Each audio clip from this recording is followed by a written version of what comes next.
Hello everybody and welcome to That's Football. It is Liverpool versus Red Star Belgrade and Barcelona versus Inter Milan. Hello, I'm Roger Moore. Hello, Alan. But no, seriously, it is Liverpool versus Red Star Belgrade. It is Inter versus Barcelona. We're going to cover both games. Mad Marcus will be joining me at some point. He's going to watch one, I'm going to watch the other, and we're going to entertain you good people this evening, this Wednesday, the 24th of October, 2018, Champions League night. Obviously, my voice is very, very different because it is. And yeah, hopefully everybody's feeling good. I'm unable to. Oh, there we go. We're fine. We're good. We're good. I was worried for a moment, but we're fine. Why are you not doing Barcelona? Says Michael Hubbard.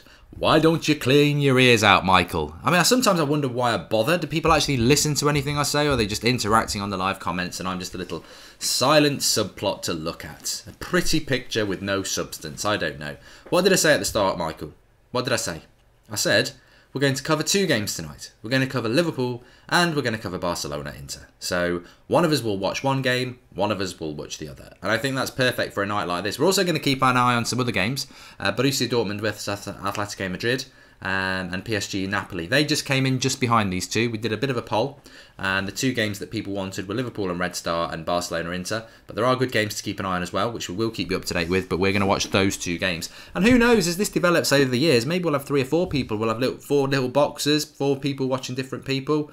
A presenter like me talking to those 4 people. I wonder if that's ever been done before. A presenter and then 4 other people watching 4 different games with a bit of comedy from the presenter. There's an idea. I wonder if that's been done before.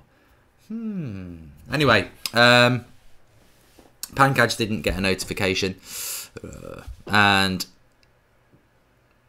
this doesn't sound like Mark. It's a clone, says Big Boss. Yes, I've just had another lemsip. My throat is bad. I battle through. Not a lot stops me. If my voice disappeared, it would, but that's about it. This is like Soccer Wednesday, says Daniel Gray. And the cold's not getting worse. It's just the throat. I never normally suffer with a throat, so I'm a little bit worried, to be honest. But I'm just trying to do it. I will not bury another Batman. I will not bury another Batman, Bruce Wayne. I will not bury another Batman, Bruce Wayne. I will not bury another Batman. You was only... I can't do... You need a bit of a high voice for the bloody doors off. But I'm just looking at Man City against Shakhtar Donetsk last night. Bloody hell. This is why I'm watching Barca Inter and Marcus is doing Liverpool Red Star, because I can't face watching another brilliant performance from a Premier League club. It makes me want to cry. It makes me want to cry because I support a team that's shit. At the end of the day, we may as well be blunt about it, and blunt we will be. So that would be very, very true. Spurs hanging on 2-1 against PSV. They need those 3 points. But there's been a red card for Lloris. Pissed up again. He's got himself sent off. He's always drunk. Chris Waddle doesn't think the player touched him. But he has been sent off, and they're in a bit of trouble. Is the rematch between Arsenal Fan TV and the United Stand rematch happening? I can give you some official breaking news for the 400 people who are watching us a little bit early. I can tell you now, there will be a rematch between Arsenal Fan TV and United Stand, but it will only be a rematch if it is a 5 or 6-a-side game and they play people who are actually on their bloody channel, because I don't see the point of playing 11 people against 11 people who've got nothing to do with the channel. So there you go. Those are the terms, and that's the great thing about this. This is the great thing about it, because if you go down to London town and you play them at their rules, even though they changed the rules when you get down there, and it was meant to be 3 regulars in an 11-a-side pitch, 11-a-side team, they had to have 3 regulars on their team. We actually had 4 in ours. They had none. DT came on for about 20 minutes, then ruined it. But we still beat them. We beat them on their rules, in their place, in their backyard. And this time, if you win a game, you set the rules. And the rules actually are going to be more appealing to you lot, because we're going to say, sod that 11-a-side. 11-a-side's massive anyway. The pitch is massive. The goals are a long way away. We want a 7-a-side or a 6-a-side or even a 5-a-side pitch. Proper cameras in each corner.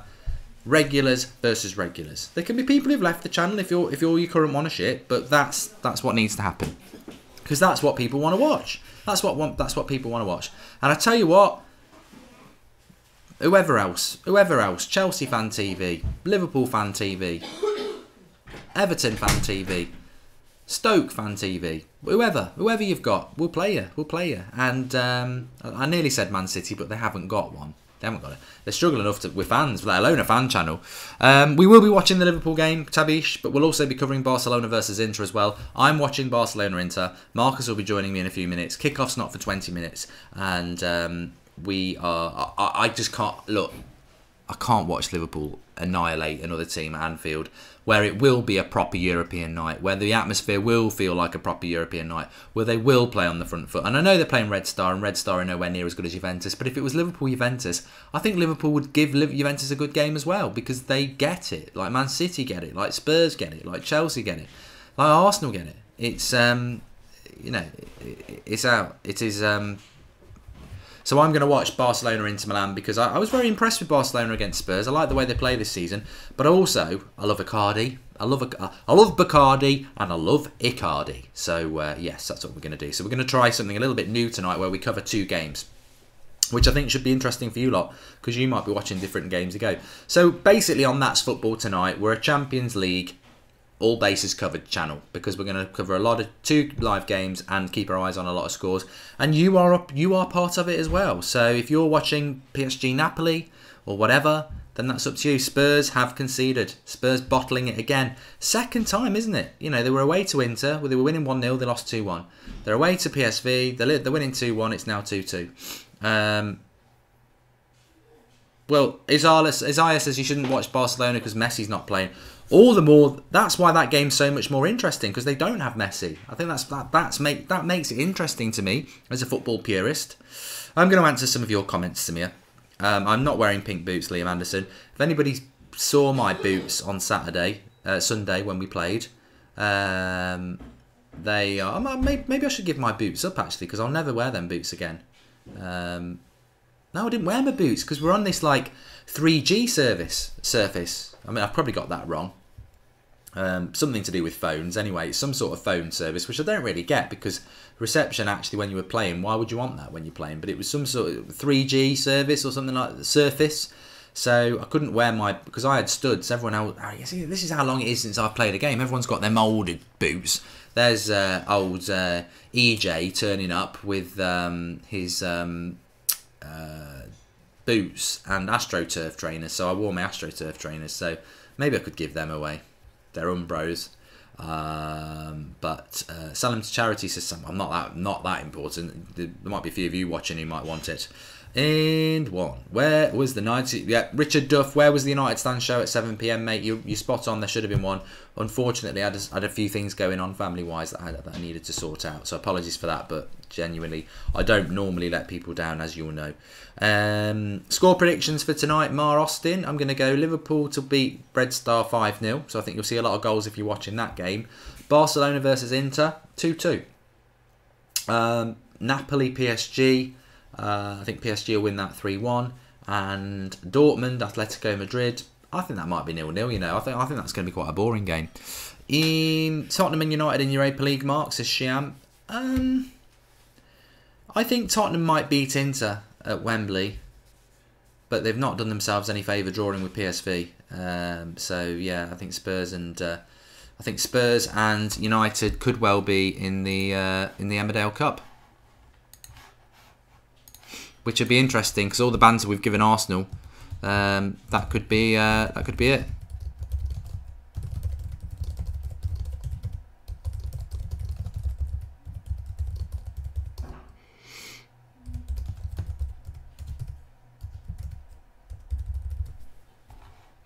There we go. Am I the only one who calls it the Emmerdale Cup? I've called it the Emmerdale Cup for years. Is that starting to take off now? Because I'm seeing it a little bit more. And Narud says, Mark, why were you Jose in this long and why are you Jose out now? What a great question that is, because I I do get some people saying, you know, you're a flip flop because you were Jose in for so long and now you're Jose out. I don't think people understand what a flip flop is. A flip flop's the person who, when we draw against Chelsea, but then Mourinho out before it and then the Mourinho in, and then you lose to Juventus, then you're Mourinho out. That's flip flop. You change your mind all the time. I backed Mourinho for 2 years and frustrated a lot of people on the United stand, especially after Sevilla, because they were like, no, he's not the right man, and I was like, no, give him a chance. I only became Mourinho out about a month ago, and that was I was Mourinho in because I like Mourinho and I thought he would deliver titles and I thought he would get what United's all about, and I'm now Mourinho out because this is the 3rd season and we're still seeing the same crap football, we're still seeing the same reliance on a tree, we're still seeing negative football at Old Trafford, and we're still seeing a manager who is too bothered about his Wikipedia honours than he is about doing something at Manchester United. So I'm Mourinho out, adamantly Mourinho out. And you know what? I had somebody email me today saying, "You're the presenter of a United channel. You should be open-minded. You should be fair. You should cover both sides." Well, of course we're fair. Of course we're open-minded. But when I'd had enough of Van Gaal, I said I was Van Gaal out. I've had enough of Mourinho out. I'm not going to suppress people who are Mourinho in, but I keep saying to people, why are you Mourinho in? And all I get back is, look at his CV. Yeah, that's not a reason to be Mourinho in my opinion, and I'll say that. But I think United fans, we all know this is going to be a bit of a yo-yo season. We do know that. Did anyone see the tackle from PSV? It was great. He got the ball but got a yellow card. Says Biakov. Hate Leeds, but I want them back in the Premier League, said Jamie. Yeah, I do as well. I do. I don't know whether we've got any Leeds fans on here. I'd love to see Leeds, Sheffield Wednesday and Aston Villa back promoted this season because they're 3 big clubs of the past. And I think the novelty of your Burnleys and your Bournemouths is wearing thin with me. They're there because they deserve to be there. They get promoted, they deserve to be there. But these bigger clubs in the Championship need to sort themselves out. Get Leeds back in, get Sheffield Wednesday back in, get Villa back in, and suddenly you've got 3 clubs with big support that become bigger games for the Premier League, which is great. Hope you're feeling better from the man flu, says Mar Austin. Not really. Egg on your face when Arsenal be ahead of United, Mark Archie. Well, you know what? I think what I'll always say if Arsenal finish ahead of United is we beat Arsenal Fan TV. You know, the United stand beat Arsenal Fan TV. So to me, you can't control what 11 millionaires do on a pitch. You can't control what a dictator, anti-United manager does with his tactics. But what you can do is represent the fans and beat the Arsenal fans. And we did it. And we sat you down. So that will always be the comeback that makes me very, very happy. Marcus is in the house. Marcus, how you doing? How are we all?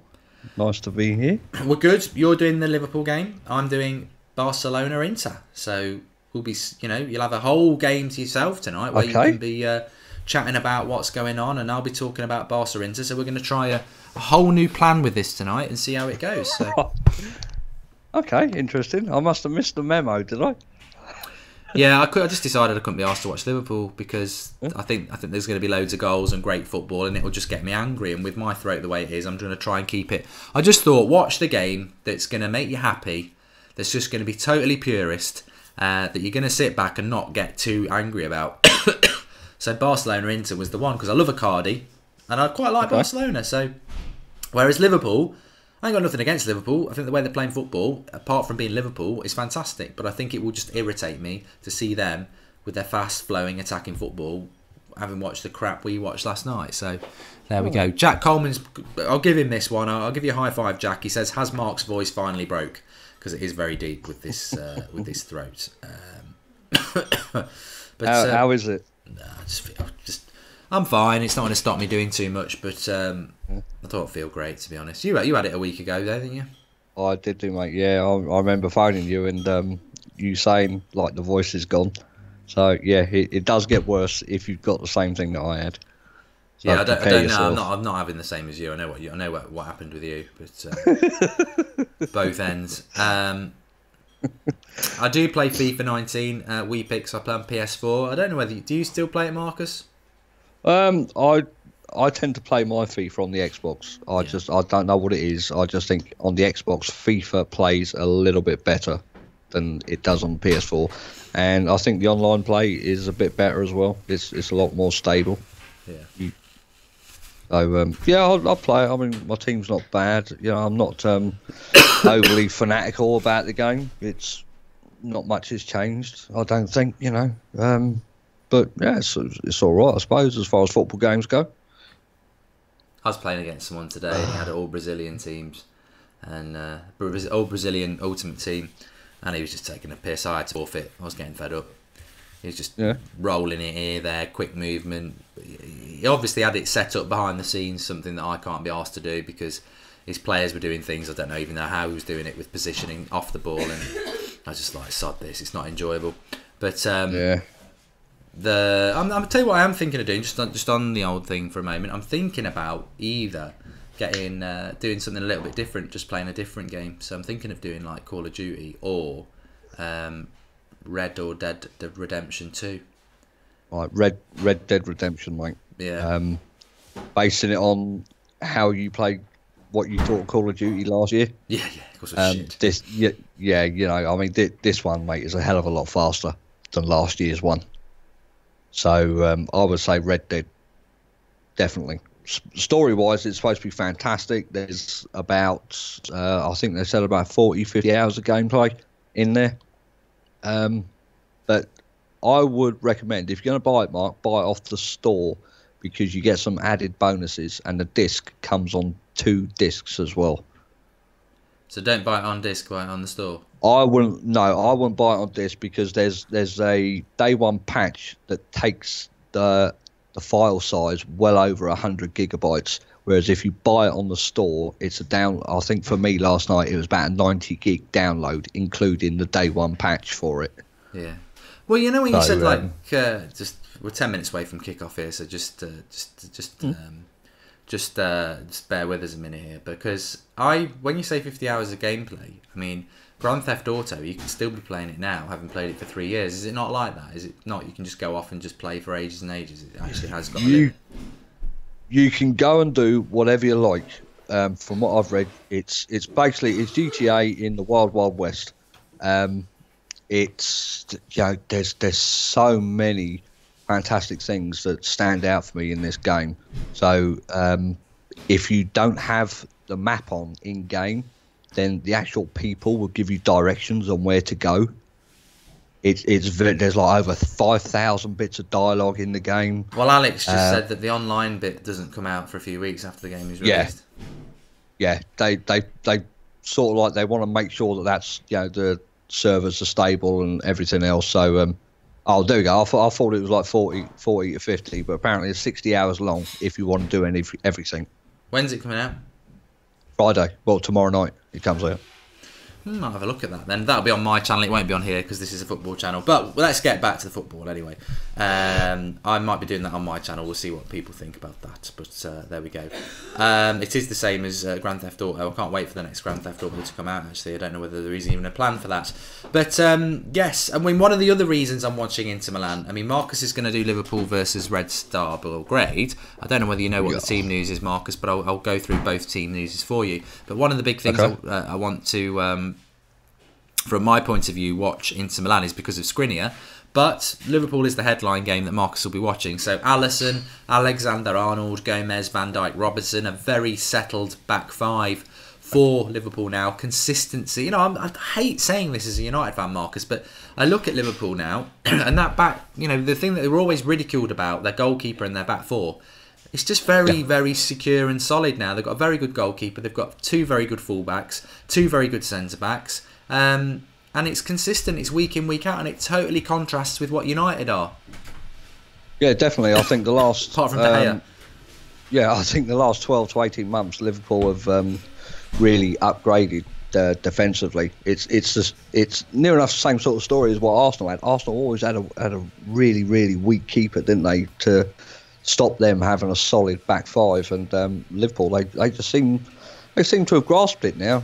Like you said, good goalie. They got a young lad at the left back, you know, the Trent Alexander-Arnold, and the other lad that's in there, Van Dijk. Yeah, we were linked to him, Van Dijk, weren't we? But you know, apparently we passed on him, which now looking back on it, we shouldn't have really.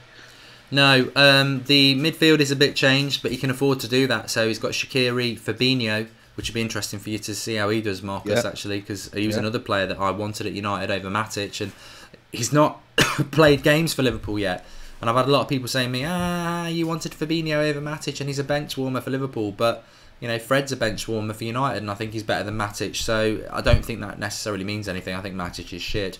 Shaqiri, Fabinho, Wijnaldum, and then Salah, Firmino and Mane. So a bit of a change in the midfield. But I pretty much am sure that Henderson's injured and Keita's injured. So I think that may be why it is. Milner looks like he's been rested for the bench. So that's the Liverpool 11. Quite a strong one. Playing against... Red Star Belgrade. It should be a straightforward win. And then the game I'm going to watch, which is Barcelona into Milan. We've got Ter Stegen, Roberto, Piqué, Longley, Alba as the back four and goalkeeper. Then you've got Rakitic, Busquets, Rafinha, Suarez and Coutinho. No, what's his name? No Messi because he's got a broken arm, which is interesting.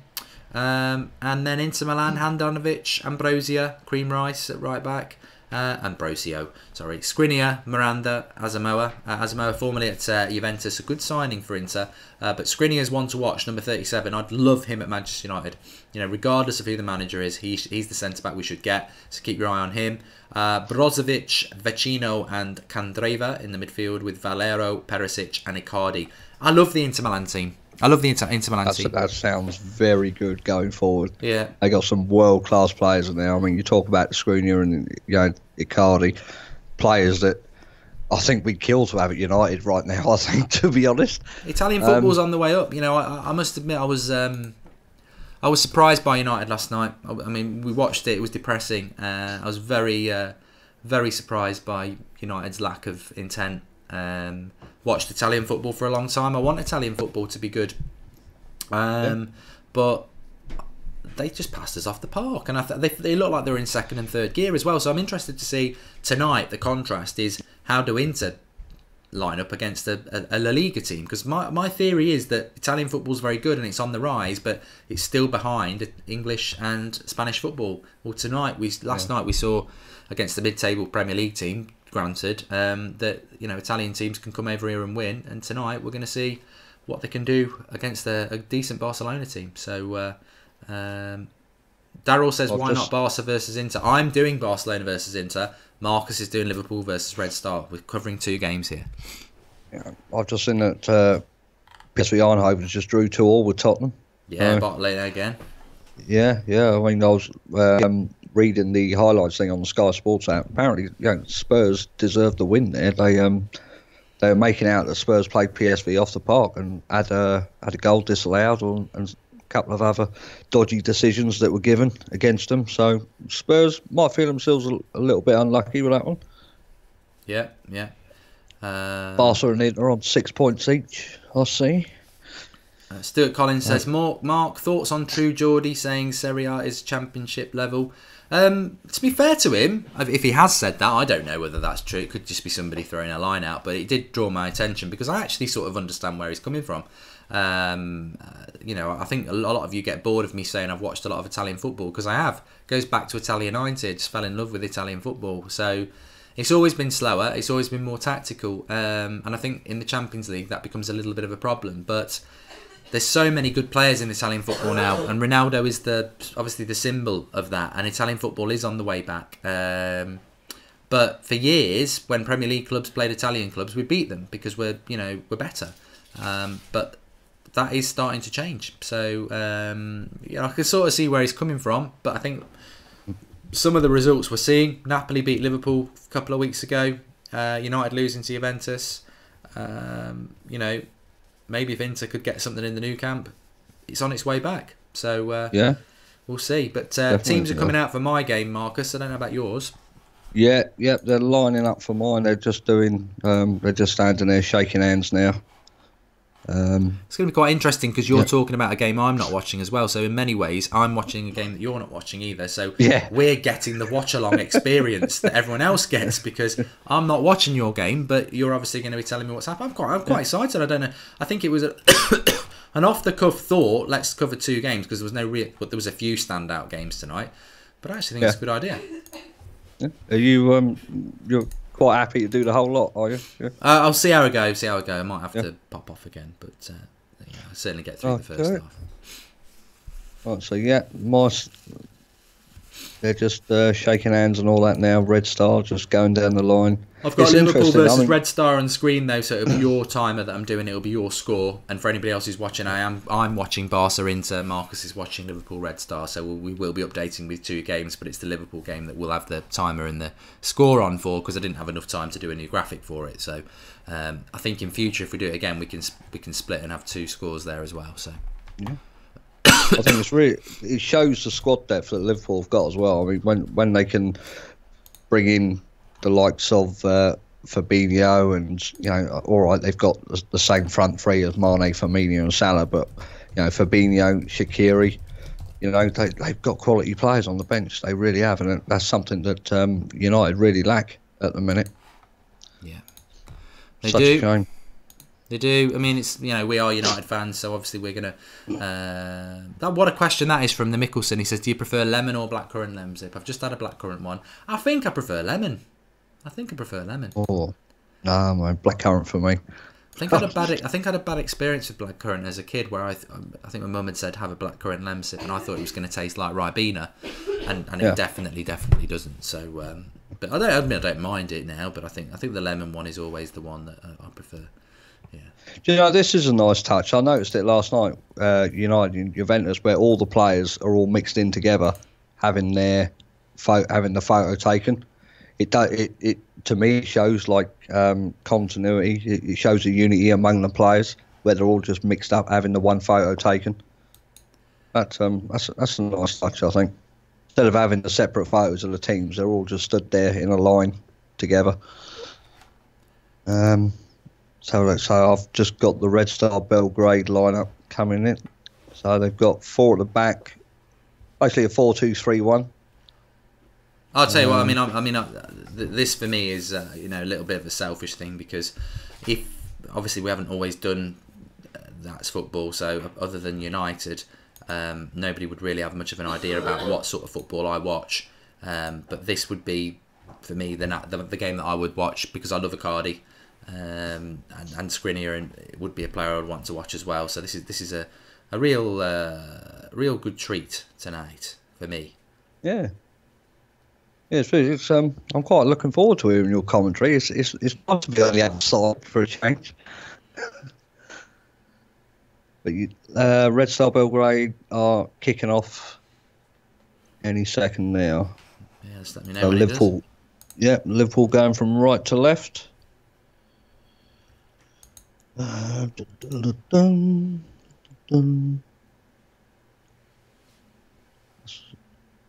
we go, we're off. Okay. Yep.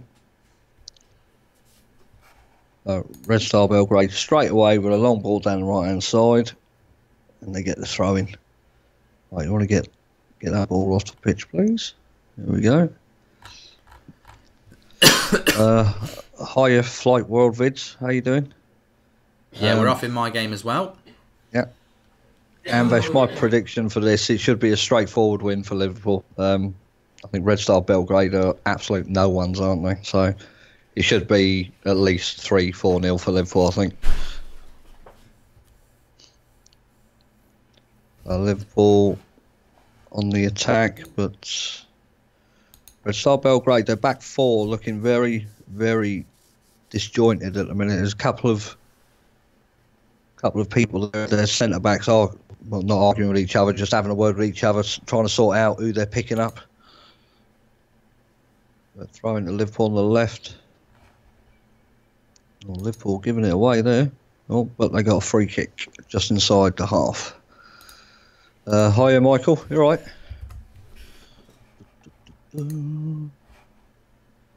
Red Star are a bigger club than Spurs, says Primera. Really? I wouldn't have thought so myself, but okay.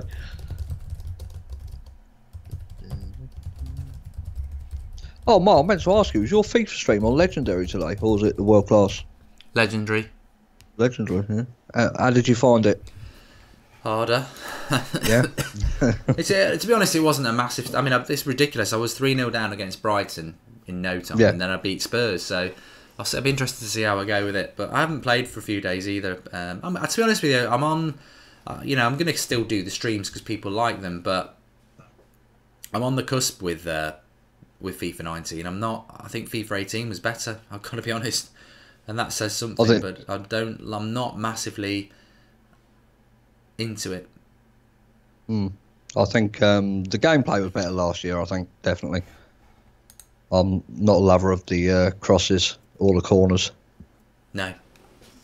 I thought I had a bit of time where I was actually doing quite well with crosses, and then it's I don't know whether they've patched it or something, but I'm finding it harder to score from crosses now. Yeah. Red Star have got fantastic history, as a lot of people have said in the live comments. Yeah. Yeah, I'm just reading it here now. Yeah, I didn't even because I don't watch a lot of football outside of the Premier League. I'm not really clued up on these sort of teams, but I mean, Red Star, they're coming down the right hand side there. Lovely ball over the top. Shame he was just offside, just probably about a yard offside there. He was well. BJ Key Gaming says, what happened to the 7 o'clock stream tonight? Yeah, for any United standers, I was meant to do a show tonight, but I had something going off family-wise, so I couldn't do it. So apologies for that. I don't normally say I'm going to do something and not do it in the 3.5 years I've been doing YouTube. If I say I'm doing it, I normally do it, but every now and again, I don't. Archie says I stopped playing FIFA after 2 weeks. Dead game. I think I'm going to give this Red Dead Redemption a go from Friday. I think it'll be on my channel, Mark Goldbridge. I can't do it on here because this is football related, but I might give it a go.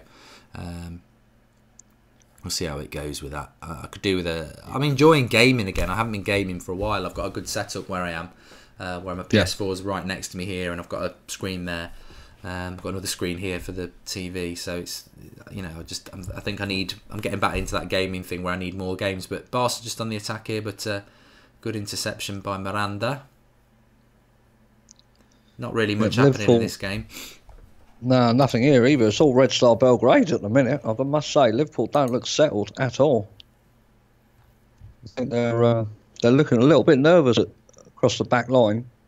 Don't think they expected this at all. Red Star seems to get the ball. I'll be interested to see how Fabinho does in that game, like I was saying, because it's one of his first starts of the season, isn't it? So, yeah, interesting. Well, Red Star, they got a free kick here. Not far from the edge of the box, probably about 10-15 from the edge of the box. So this is going to be a right swinger into the back. Liverpool got a high line here. They got their line right on the edge of the D. So in it comes. Oh, it's cleared, but not awfully clear. Oh, now it is. Fabinho kicks it away. Remember, subscribe to the channel if you're new. That's Football. We'll do my FIFA stuff on here, but we also do quite a few games as watch-alongs. Marcus is doing Liverpool versus Red Star, and I'm doing Barcelona versus Inter tonight. I think Barcelona-Inter is on BT Sport 5. It says BT Sport ESPN HD Live, which is, I think, BT Sport 5. I don't know, but they've got them all on there in the UK. So thoughts on Arsenal for your AFC viewers, says AFC TJT. I mean, I'll throw that question back to Arsenal fans and say, what do you think about United Stand beating Arsenal Fan TV? What's your perception of there we go actually, early stages of this game, no goals yet. What are your thoughts? Because I find it quite funny that I had a lot of Arsenal fans messaging me on Sunday night saying, I'm so glad you beat Arsenal Fan TV. And to be honest with you, I thought, you know what? It's nice to have that support, but why are you not supporting your fan channel? I think that's one of the things that frustrates me.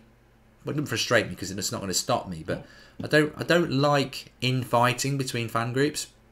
I've never liked this. Yeah. I mean, I had somebody this morning saying you talk a load of shit and he got a load of likes and he's a United fan. And I'm like, I just blocked him. I'm like, I'm not interested. I'm not arguing with the United fan.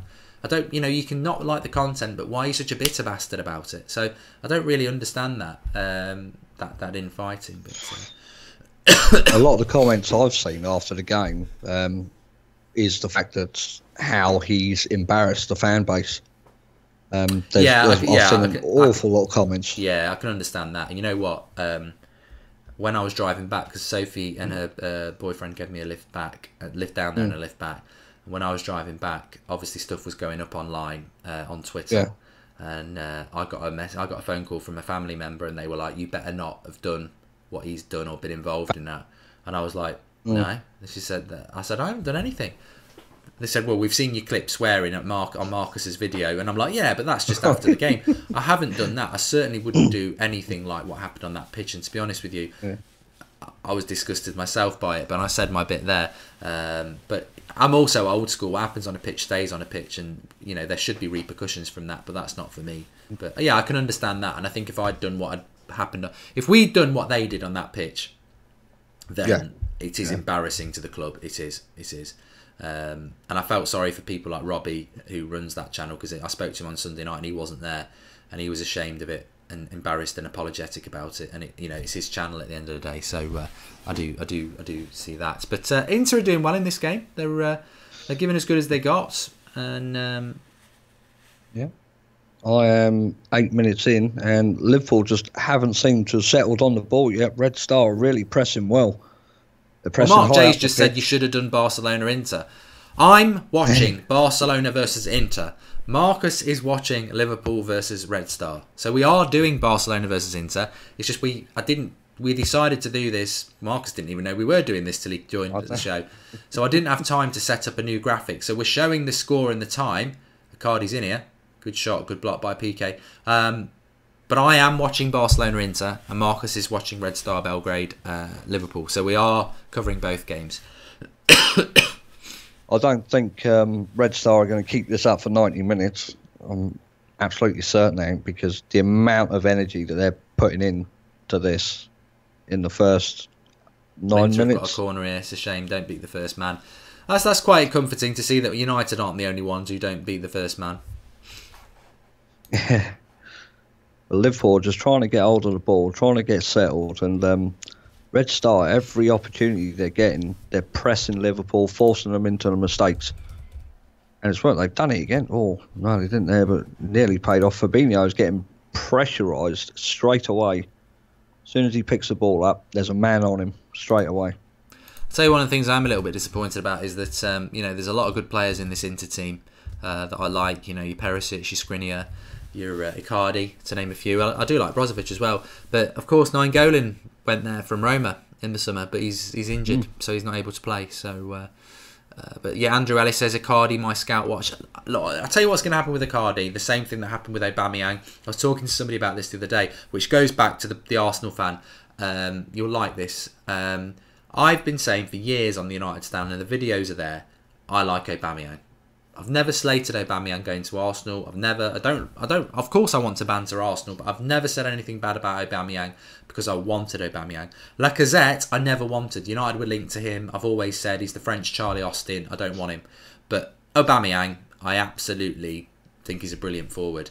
Wanted him at United for years and years and years. He goes to Arsenal. The same thing's going to happen with Icardi.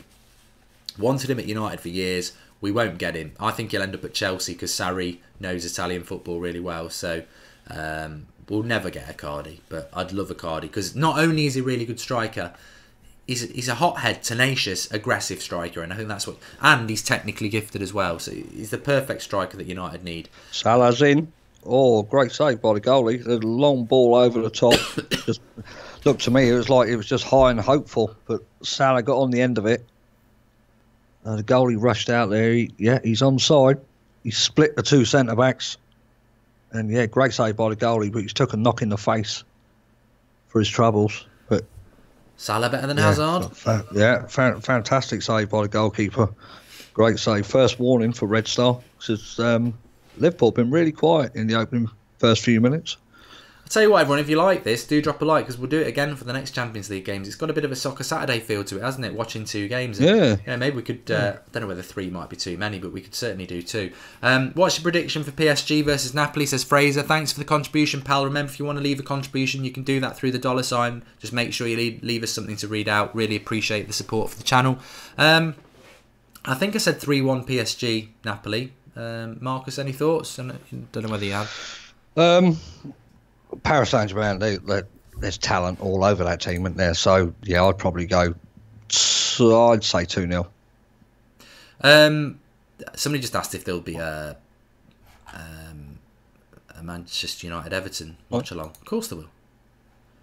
Of course there will. Definitely.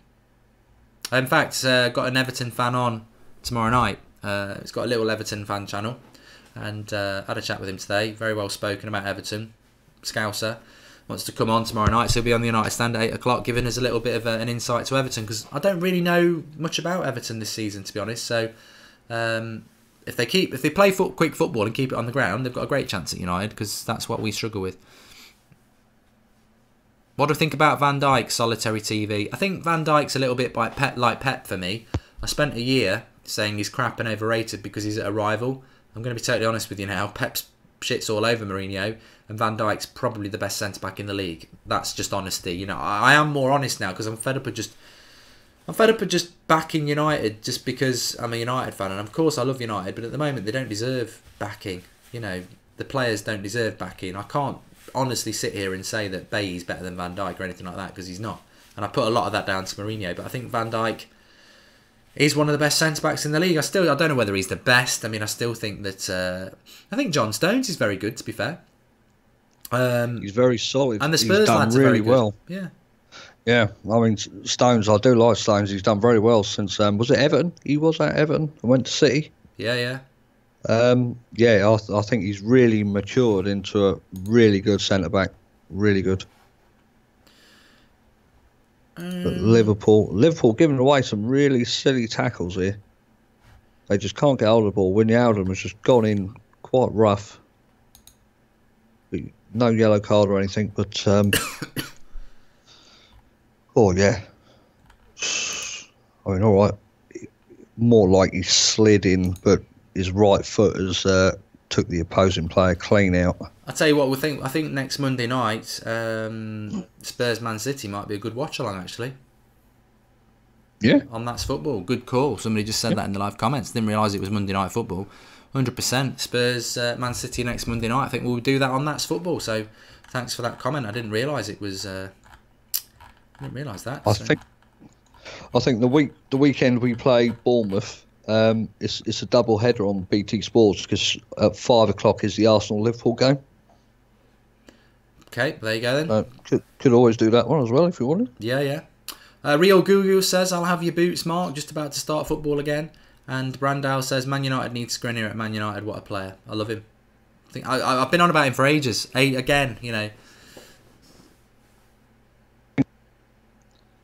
Oh, here we go. I think he's 37. He's the centre back next to Miranda, who obviously is quite distinctive because we all know Miranda from his. Has he been at Inter for a long time? Miranda, just a very, very, very good centre back. He played in the World Cup, didn't he, with Thiago Silva? He's again, United were linked to him a few years ago. Yeah, Wijnaldum is getting hold of the ball quite an awful lot for Liverpool. It seems to be bypassing Fabinho at the minute. And Wijnaldum is picking up an awful lot of the ball. But again, the long ball over the top of Salah, not quite there, but the danger signs are there, definitely. The Red Star really passed. They're not intimidated here at Anfield at all. They're passing the ball, keeping it on the floor. They're not forcing it. Liverpool are trying to chase them down, but they can't get near them at the moment.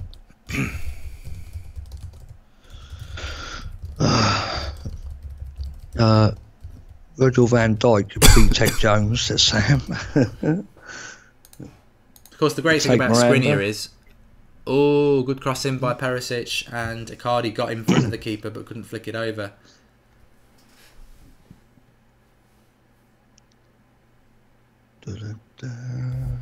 How's Barcelona playing then, Mark?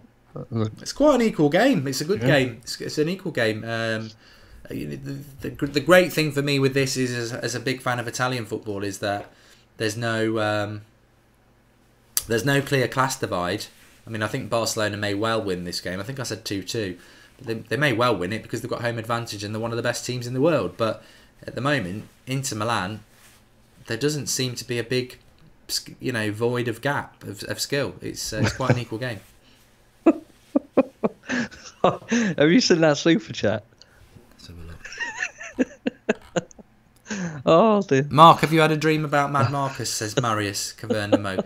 I can honestly say I never have, but now you've put that super chat out, I guarantee it's going to happen, because somewhere in my brain that's going to stay, isn't it? So hopefully we're just on a game of FIFA and nothing else sinister. Oh dear. Yeah, Red Star coming down Liverpool's left. Apparently Forest are winning. Didn't even know they were playing. Thanks, Robert. It's a corner to Red Star. Liverpool thought they had a goal kick there, but I mean the Red Star Belgrade players, they are really putting in a shift here at the minute. Yeah, I think like you say, they'll probably they'll tire at some point, won't they? Remember, subscribe to the channel if you're new. Bottom right hand corner, that's football. This is where I'm doing my Ultimate Team FIFA stuff, but more importantly for some, this is where we do, well, where I do, and Marcus does as well.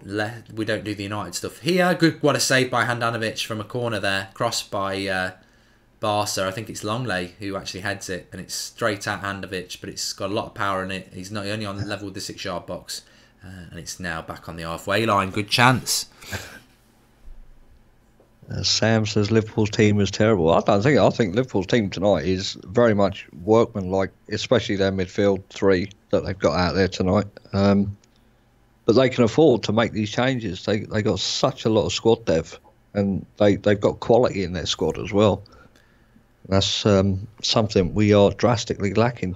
Skriniar again, reading the play. He's a big lad, Skriniar, and he's a young lad. He's only about 23. I don't know what I get mixed up with all the centre backs that we should be signing. Like Longley was another one. Obviously, there's that Milenkovic at Fiorentina who's only just 21. I think Skriniar's 23. But again, exactly. You know, if people are thinking, "Oh, do I want Alderweireld or Skriniar?" The one reason I would go Skriniar is because he's 23 instead of 30. Yeah. I think that's the first thing you look at, and the age. See how long you can get out of them. Good save that was. Just showing it back there. Headed down by Longley, and it's his feet, Handanovic. He's a good keeper. I think Handanovic, I can't remember what country he plays for. It might be Slovenia or Slovakia. But I think they're a crap national team, but they've got Handanovic and is it Oblak or something like that? They've got two really good international keepers anyway. Mr. Silas 29209 says, "Did you know Robbie Williams loves you?" Well, that's only because True Geordie's tweeted that. I mean, I can be honest. I did read that, and my wife and her friends were getting very excited, thinking, "Oh, something's going to happen." My answer phone is still not got nothing in it, so you know, I believe it if anything happens with it. But you know, if it's true, it's nice. I like some of his songs. I think some are shit. He probably thinks the same about my FIFA. I don't know how Bristol City are getting on. I can have a look. I didn't realise that there were championship games on tonight. So it's always let's not be elitist. Let's have a quick look at that as well. I can just tell you it's 0-0 in every single game at the moment in the 8 o'clock kick. Apparently it's 1-0 Liverpool. I've not seen it yet, but Liverpool. Yeah, apparently, yeah. You're watching it. Yeah, I know, but I'm a bit behind. Oh, right, I was going to say. This is the way you said apparently it's 1-0 Liverpool, but you're watching that game. So I'm watching Barcelona Inter. He's watching Liverpool. I don't know whether I'm behind or people are just way out in front, but Firmino's put it in. But yeah, it really, in all honesty, I don't think Liverpool really deserves that, to be honest. They've not really done anything. Yeah, they have scored. It's 1-0 for me now. Yeah. It's just flashed up on my screen. Yeah, they've not really done anything in the whole game. It's pretty much been Red Star Belgrade with all their possession. That's football. But good line for the show. But yeah, I mean, he's got it in the area, and it's a hell of a kick in there. He's booted it in with his left foot. Klopp does his usual on the touchline, chucks his arm in the air. But I'm not that far behind George. Honestly, I'm about 20 seconds because I'm on my phone. Derby are winning 2-0 at West Brom. Forest are winning 1-0 at Bolton. Preston are beating Brentford 3-1. Leeds are beating Ipswich 1-0. And Bristol are drawing 0-0 with Hull. I've just realised actually this Inter Milan away kit is one of my kits fit for Ultimate Team as well. Well, I mean, Liverpool, if only that back heel was a bit better there, it could have been 2-0. I think it was Shaqiri who was open there on the right, left-hand side. Shaqiri. You've got Shaqiri, I've got PK, they're married.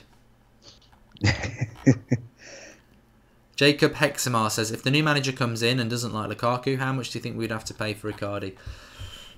Icardi's goal record last season was amazing, and I think he'll do it again this year. So the reality is, Icardi's probably worth 100 million. I think he might have a release clause of about 80, but I'm not 100% sure. But he's a cracking striker. Who's going to want to take Lukaku off our hands, though? That's the problem. We've sort of lumped ourselves with a problem there. Hi Douglas. Hi George. You're right. I am about 20 seconds behind because I'm on my phone. But Louise says, hi Mark and Marcus, how are matches going? So my game's 20 minutes in. Barcelona probably shading it. They've had the better chances, but Inter Milan probably in the last 5 minutes have started to get pressed a little bit, but they've looked all right. Inter. Barcelona's starting to step it up a little bit now, but it's been an okay 50-50 start. Your game is Liverpool. Yeah, I mean, Red Star. Yeah, I am 23 minutes in. 1-0 Liverpool. Firmino with a goal straight down the middle in the area. But I got to say, I think going by that, I think Liverpool are quite fortunate to be in front. To be honest, it's all been Red Star Belgrade with the possession and going forward. Liverpool really done nothing. That was their first attack. Suarez is DT and Suarez have got a lot in common. He's giving the ref some shit there, but the ball over the top, he is offside. It's a lovely ball though, and he hits it on the volley, but Handanovic saves it anyway, so why moan? Douglas Shame Horns, thanks for the contribution. He says, evening Mark, hope your throat is better, mate. No, it's not, but we're battling through. OWNC says, Mark, you should be watching PSG Napoli, much better match. I wouldn't know. I've gone with what I would watch, and I'm watching the game I would watch because I would want to watch Icardi, I'd want to watch Skriniar. I think Barcelona without Messi is quite an interesting thing as well, so I prefer this game. Can you update your score, mate? Yeah. Liverpool winning.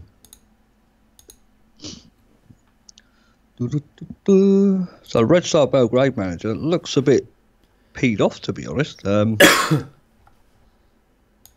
don't think they deserve to be 1-0 down. I think they've had the lion's share of the possession. They've been attacking well. I mean, the ball across, that was dangerous. Alisson lucky enough to get out in front of the Red Star striker and pick it up, but Liverpool on the attack. Mane down the left, going into the box across the face. Salah just didn't connect with that. If Salah connected with that, that's 2-0, no doubt. I think Salah's coming back into form, I mean, I've been saying for weeks that Salah's better than Hazard, and Hazard's been scoring against B-Tech opposition at the weekend, gets put into Ashley Young's pocket. Salah gets the goal that gets Liverpool the only goal of the game and the 3 points. I think he will come back into form, unfortunately, from a United point of view. Here we go. Icardi, lovely turn. Oh, no, that's come on, ref. That's a blatant pen. Not much of an appeal by Inter. Icardi was away there. Longley put some sort of challenge in. Icardi goes down. He's played it on, but the spin and turn by Icardi was brilliant. You'd never see that from Lukaku. It wasn't much of an appeal, so it can't have been a pen. Here it is. The spin and turn's brilliant. Headed into him. Body turn and he's away.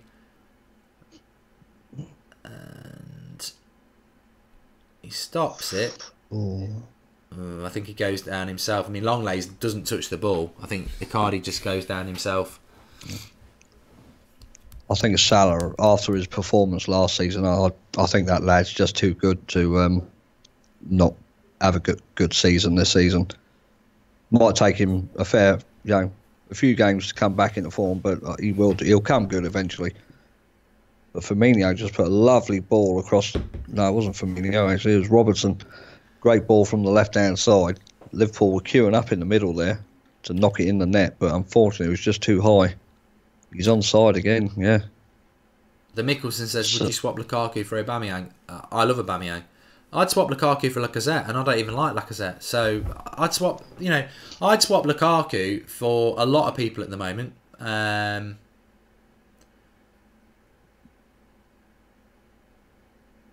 Would you swap him for Aubameyang? I think you'd have to, wouldn't you? Yeah, I really do. Better. I've got to be honest, I'd probably swap him for Jamie Vardy at this point in time, to be honest. No, I would, yeah, Vardy, definitely, yeah. Yeah, Vardy just carries more of a threat than what Lukaku does. He's crap. He's absolutely crap at the moment. Yeah. I've stuck up for him and said, "Oh, he'll come back," and he will score goals. So I always don't like these sort of conversations because the flip floppers will be out when he scores a goal against Everton at the weekend. But the reality is, no matter how many goals Lukaku scores, he has got the first touch of a sponge wall. People say brick wall, good play by Barca, but a brick wall is predictable. If you hit the ball against the brick wall, you know where it's going to go. Yeah. That's why you practice against a brick wall when you're a kid, because you hit it a certain way to control it off another foot. He's not a brick wall, he's a sponge wall, because you hit it into it and God knows where it's going to go. It can spin off in all directions. So, yeah. A lot of people in comments saying Napoli are 1-0 up. 1-0. They're at, I think it's at PSG as well.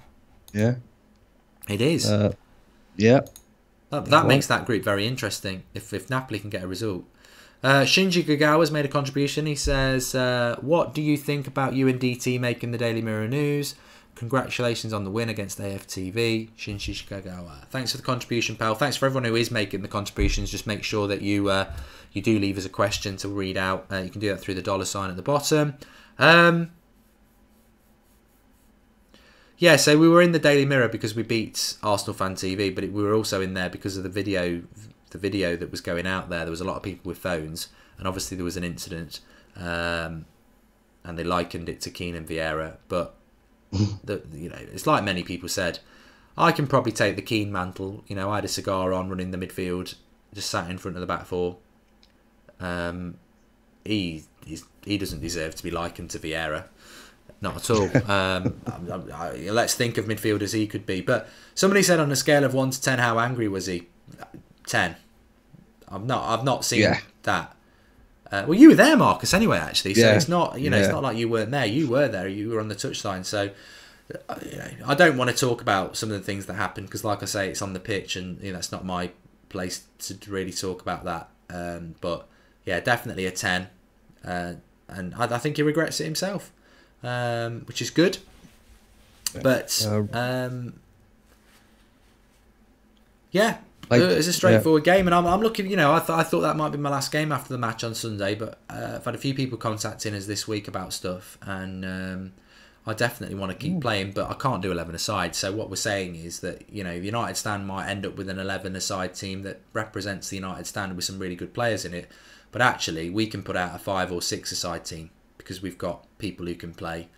Marcus can play, Ross can play, so I'm really keen to sort of push that from now on. I want us to play. I'm happy to play other YouTube channels. I'm happy to play other, organisations, but it's going to be 5 or 6 aside. And also, the great thing about 5 or 6 aside, like I was saying earlier, is within an 11 aside game, you saw Rance's goal, but actually, if that was on a 5 aside pitch, he'd get a much better angle because it's a lot closer. So I think that's the future, and also it's easier for me. But I also think when it's fan channels and stuff, you should have people playing who are on your fan channel, because it's all right them saying, "Oh, I'm underfit, this, that, and the other." I think unless it's your age, like with someone like Robbie, he's probably too old to play football now. But a lot of them, they might be underfit, but these are lads in their late 20s, mid 20s, early 30s. They should, if you're going to go out and gob off about bloody, I don't know, Hazard or Bellerin or whoever, then you should be able to put your trainers on yourself and play. Otherwise, that's my definitely. Thought, anyway. Yeah. So my Liverpool's group stands at the minute with Liverpool on 6 points. Yeah, this is interesting. PSG would be on. I think 9? I think it said there. Yeah. At the moment. Well, that's interesting, isn't it? Because if Napoli keep winning, then it could be Liverpool or PSG. Well, I don't think it'd be Liverpool, but PSG could be going into the Europa.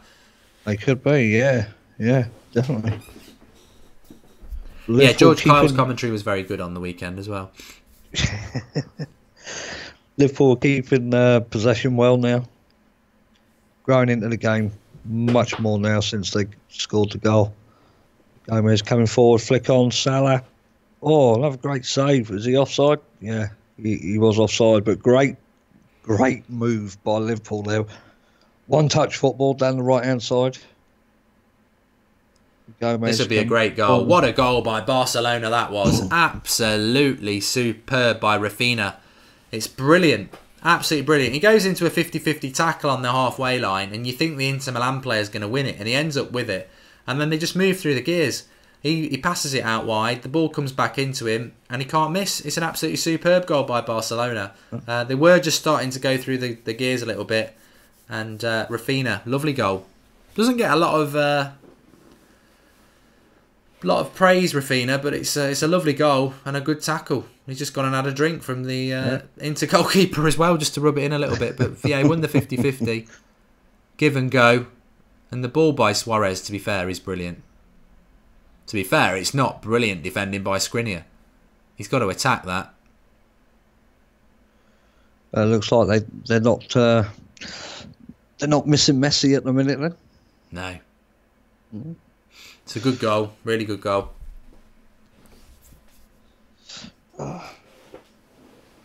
Liverpool still trying to break this Red Star backline down. They just can't seem to get the finishing touch in the final third. Very wasteful at the minute when they're attacking.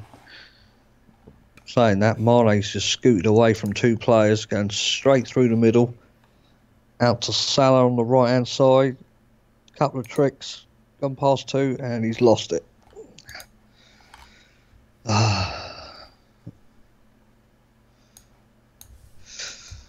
Lukaku would never play a pass like that, said Emmanuel.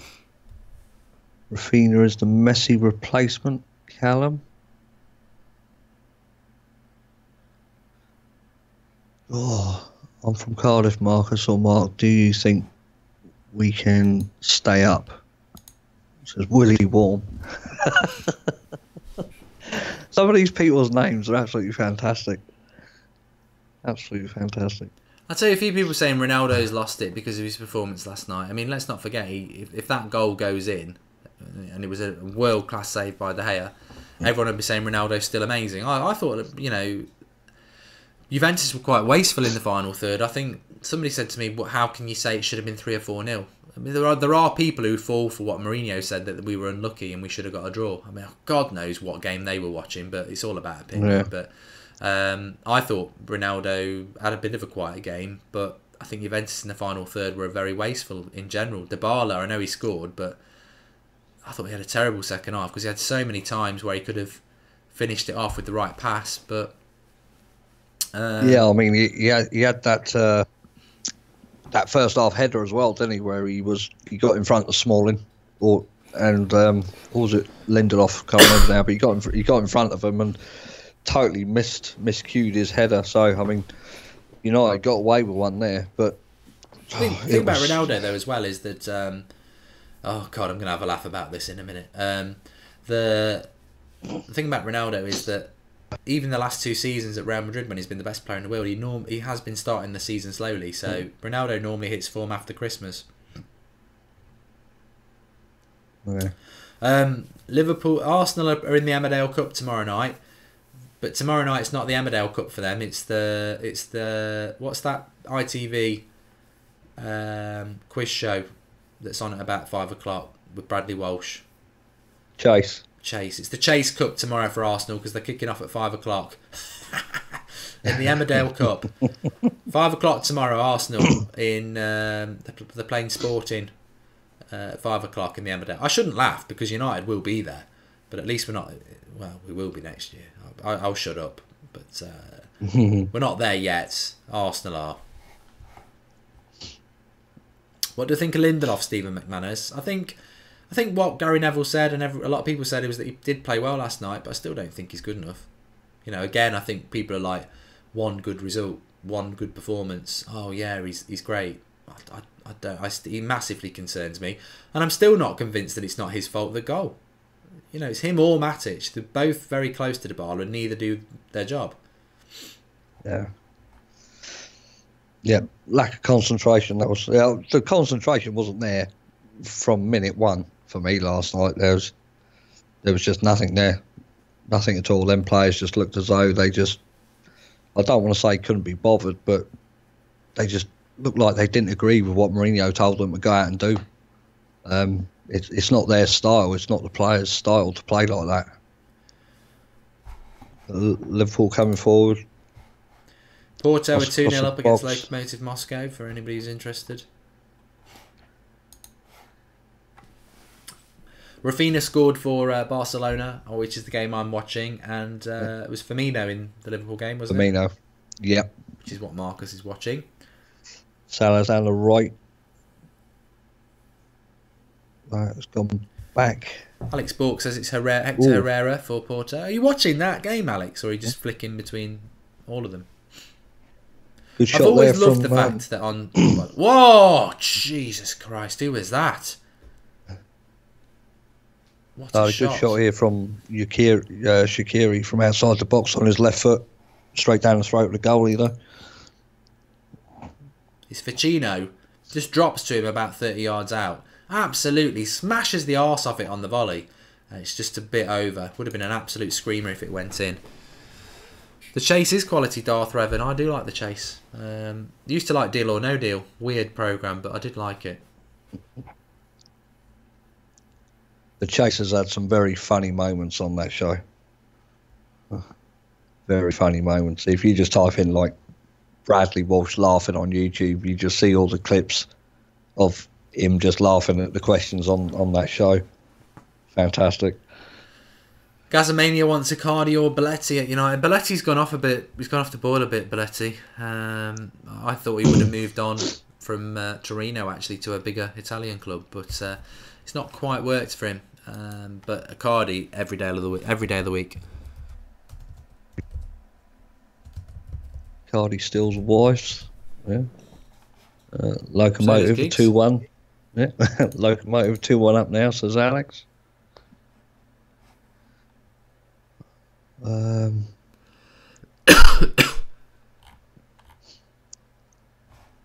Shaqiri there was a great ball across the box from the left-hand side, and Red Star Belgrade's goalie just lunged at it to catch it out the air like Superman. I'm on the 39.5 minutes at the minute, and it's still 1-0 to Liverpool. Jonah Jones says, Mark, can we get some more recognition for Sophie on That's Football? Wasn't she amazing against Arsenal Fan TV? Huge respect to her having the confidence to play against men. I think that's a bit derogatory, to be honest. I think I said to her on the way down that for me it was just an experiment that I was really looking forward to, because I knew I was playing next to her in the midfield, to see how a very good female footballer played against men, and not for a sexist reason. I was very curious to see what it was going to be like, and it went exactly how I thought it was going to go, because I knew she was a better footballer than me. I mean, I'm like late 30s, haven't played in years. She's training twice a week, playing for a decent standard women's football, and my interpretation of it was that she was as good as 80% of the people on that pitch. There was one or two players on their team and one or two players on our team that I thought were very, very good lads, but they're probably, they're looking at professional careers. They're young lads and they're very good. But I think that was more a speed thing, which, physically, genetically, women are slower than men. But apart from that, I didn't see anything. I mean, what she did to DT and others, flicking the ball over, she hit the post and Flex followed it in. Some good tackles. She had a part in every goal, actually. So no, I don't think it'd be derogatory to her to say, "Oh, let's have a shout out for a girl playing well." I was looking forward to it from an experiment point of view, but it didn't surprise me. One thing I'll say about Sophie Platt is she did not look out of place whatsoever. She looked an absolute natural fit in amongst all the guys in there. And do you know what? I think the way she played the ball and the way she plays football, you wouldn't even notice that she was female, to be honest. She was just as good as anyone else. Absolute fantastic player. Really good player. Lil TV HD says, would rather play Mark in CDM instead of Matic, to be honest. I had an okay game. I'd give myself a 6 out of 10, but I think Give me a month and I'd move through the gears. It's just not playing for a long time. That's the problem. When you get older, you've got to have the fitness, because if you haven't got the fitness, it hinders you. It's like when I play five-a-side, the first couple of weeks I'm okay, and then when I start playing every week, by about week 5, you know, you get your eye in, you get your speed in.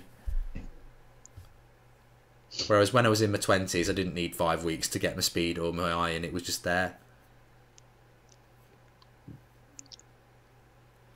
We're approaching half time. 1-0. Brexit means Brexit voice. Oh, cheers, Matthew. Thank you. So I'm coming up to the 43 minutes, and it's still Liverpool 1, Red Star 0. That's why I'm eager to do the five-a-side games for the United Stand against some other YouTube channels who are actually got regulars in it, because I want to keep Sophie playing, and she wants to keep playing. But 11-a-side, it's difficult for her because she plays football. So yeah. It's difficult for her to play when she plays for a team in 11-a-side games, because the team are going to be funny about it. Five-a-side, it's different. Yeah. Cheers, Chris. Thank you. Apparently there's a fake Robert in the group. But Barcelona are pushing. It's going the way they want it to go at the moment. 1-0 up. Mane took a horrendous tackle from Stochkovic in the centre of the pitch just now. Could have quite easily been a red card for that. It went in there a bit two-footed, very fast. I suppose the replay, when it's slowed down, it looks worse than what it actually was, but very dangerous first impressions of it.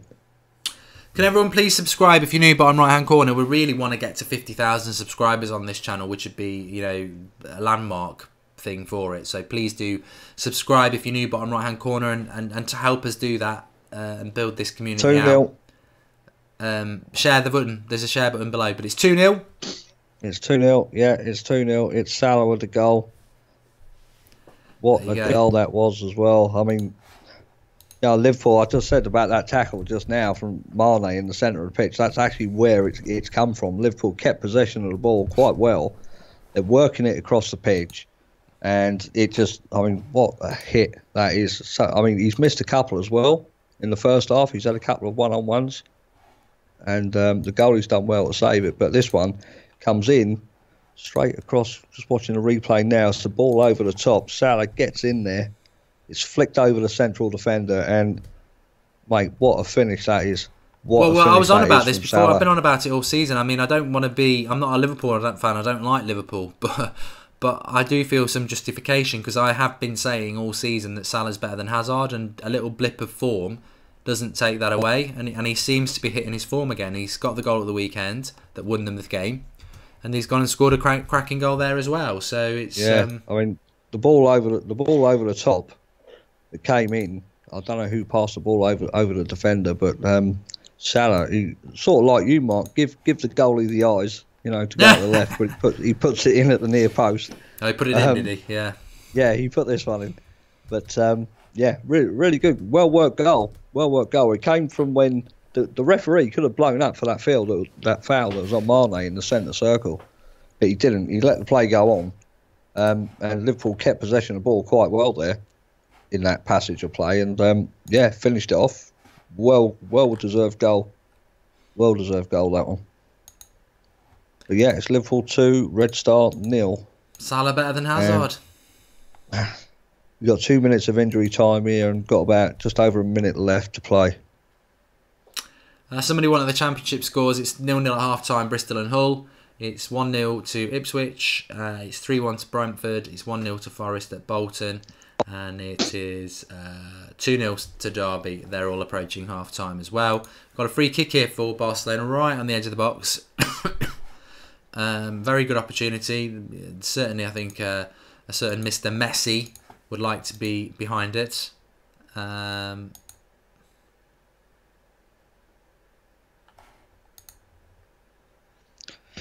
know what? You can't win with some people in the comments. Some people say I'm too far behind. Some people saying I'm too far forward. I can't help it. I can't help it, I'm afraid. Churchy says Salah is the best African player ever. I don't know. It's a big call, that is, because George Weah was very good. I think Drogba was very good. It's like Jake says there that Marcus is miles behind the Liverpool game, but yet someone else just now said I'm too far in front. So, never mind. Oh, God. Coutinho's free kick hits off the wall. Keeper's already died, but it goes wide, and I think that's half-time as well. It is half-time, so there we are. Yeah, so you got half-time in yours. They're just coming up to it now. It's just about to go. He's probably going to blow it. Yep, he's blown. Yeah. Alex Ball keeps asking me what my thoughts are on Dortmund winning the Bundesliga. I'll tell you what, mate. I haven't even checked the Bundesliga this season. I'm only just about to check it now. So, they're top by 3 points. Bayern Munich are 4 points behind. They've lost 2 in the last 5 from Munich. So, it can happen. It needs to happen. It's a pub league. Yeah. What are you laughing about, man?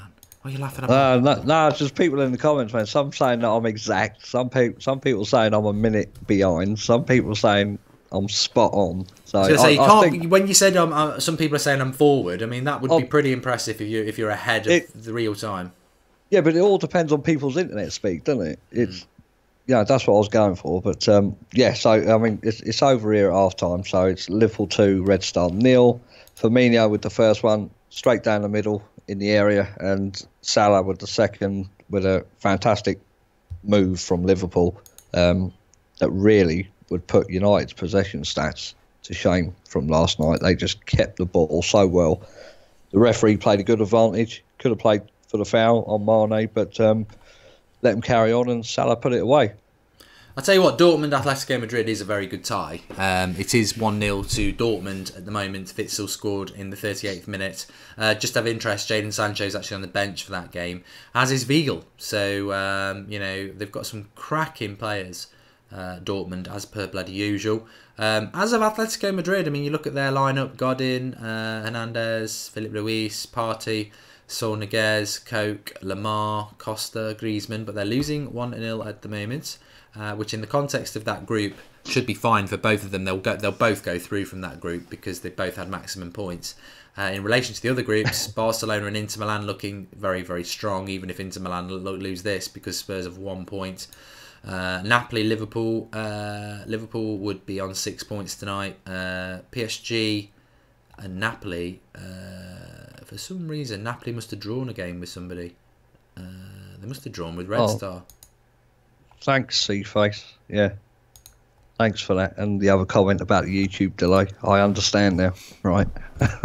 Anyway, let's go for this. Let's go for this 50,000 subscribers push. Please do share the video underneath. Click share. You can do it on Facebook, on Twitter. And if you haven't subscribed, please subscribe. Bottom right hand corner. We're trying to get up to 50,000 subscribers before Christmas. So smash the subscribe button and get involved with the channel. We've already earmarked a few games that we're going to be doing.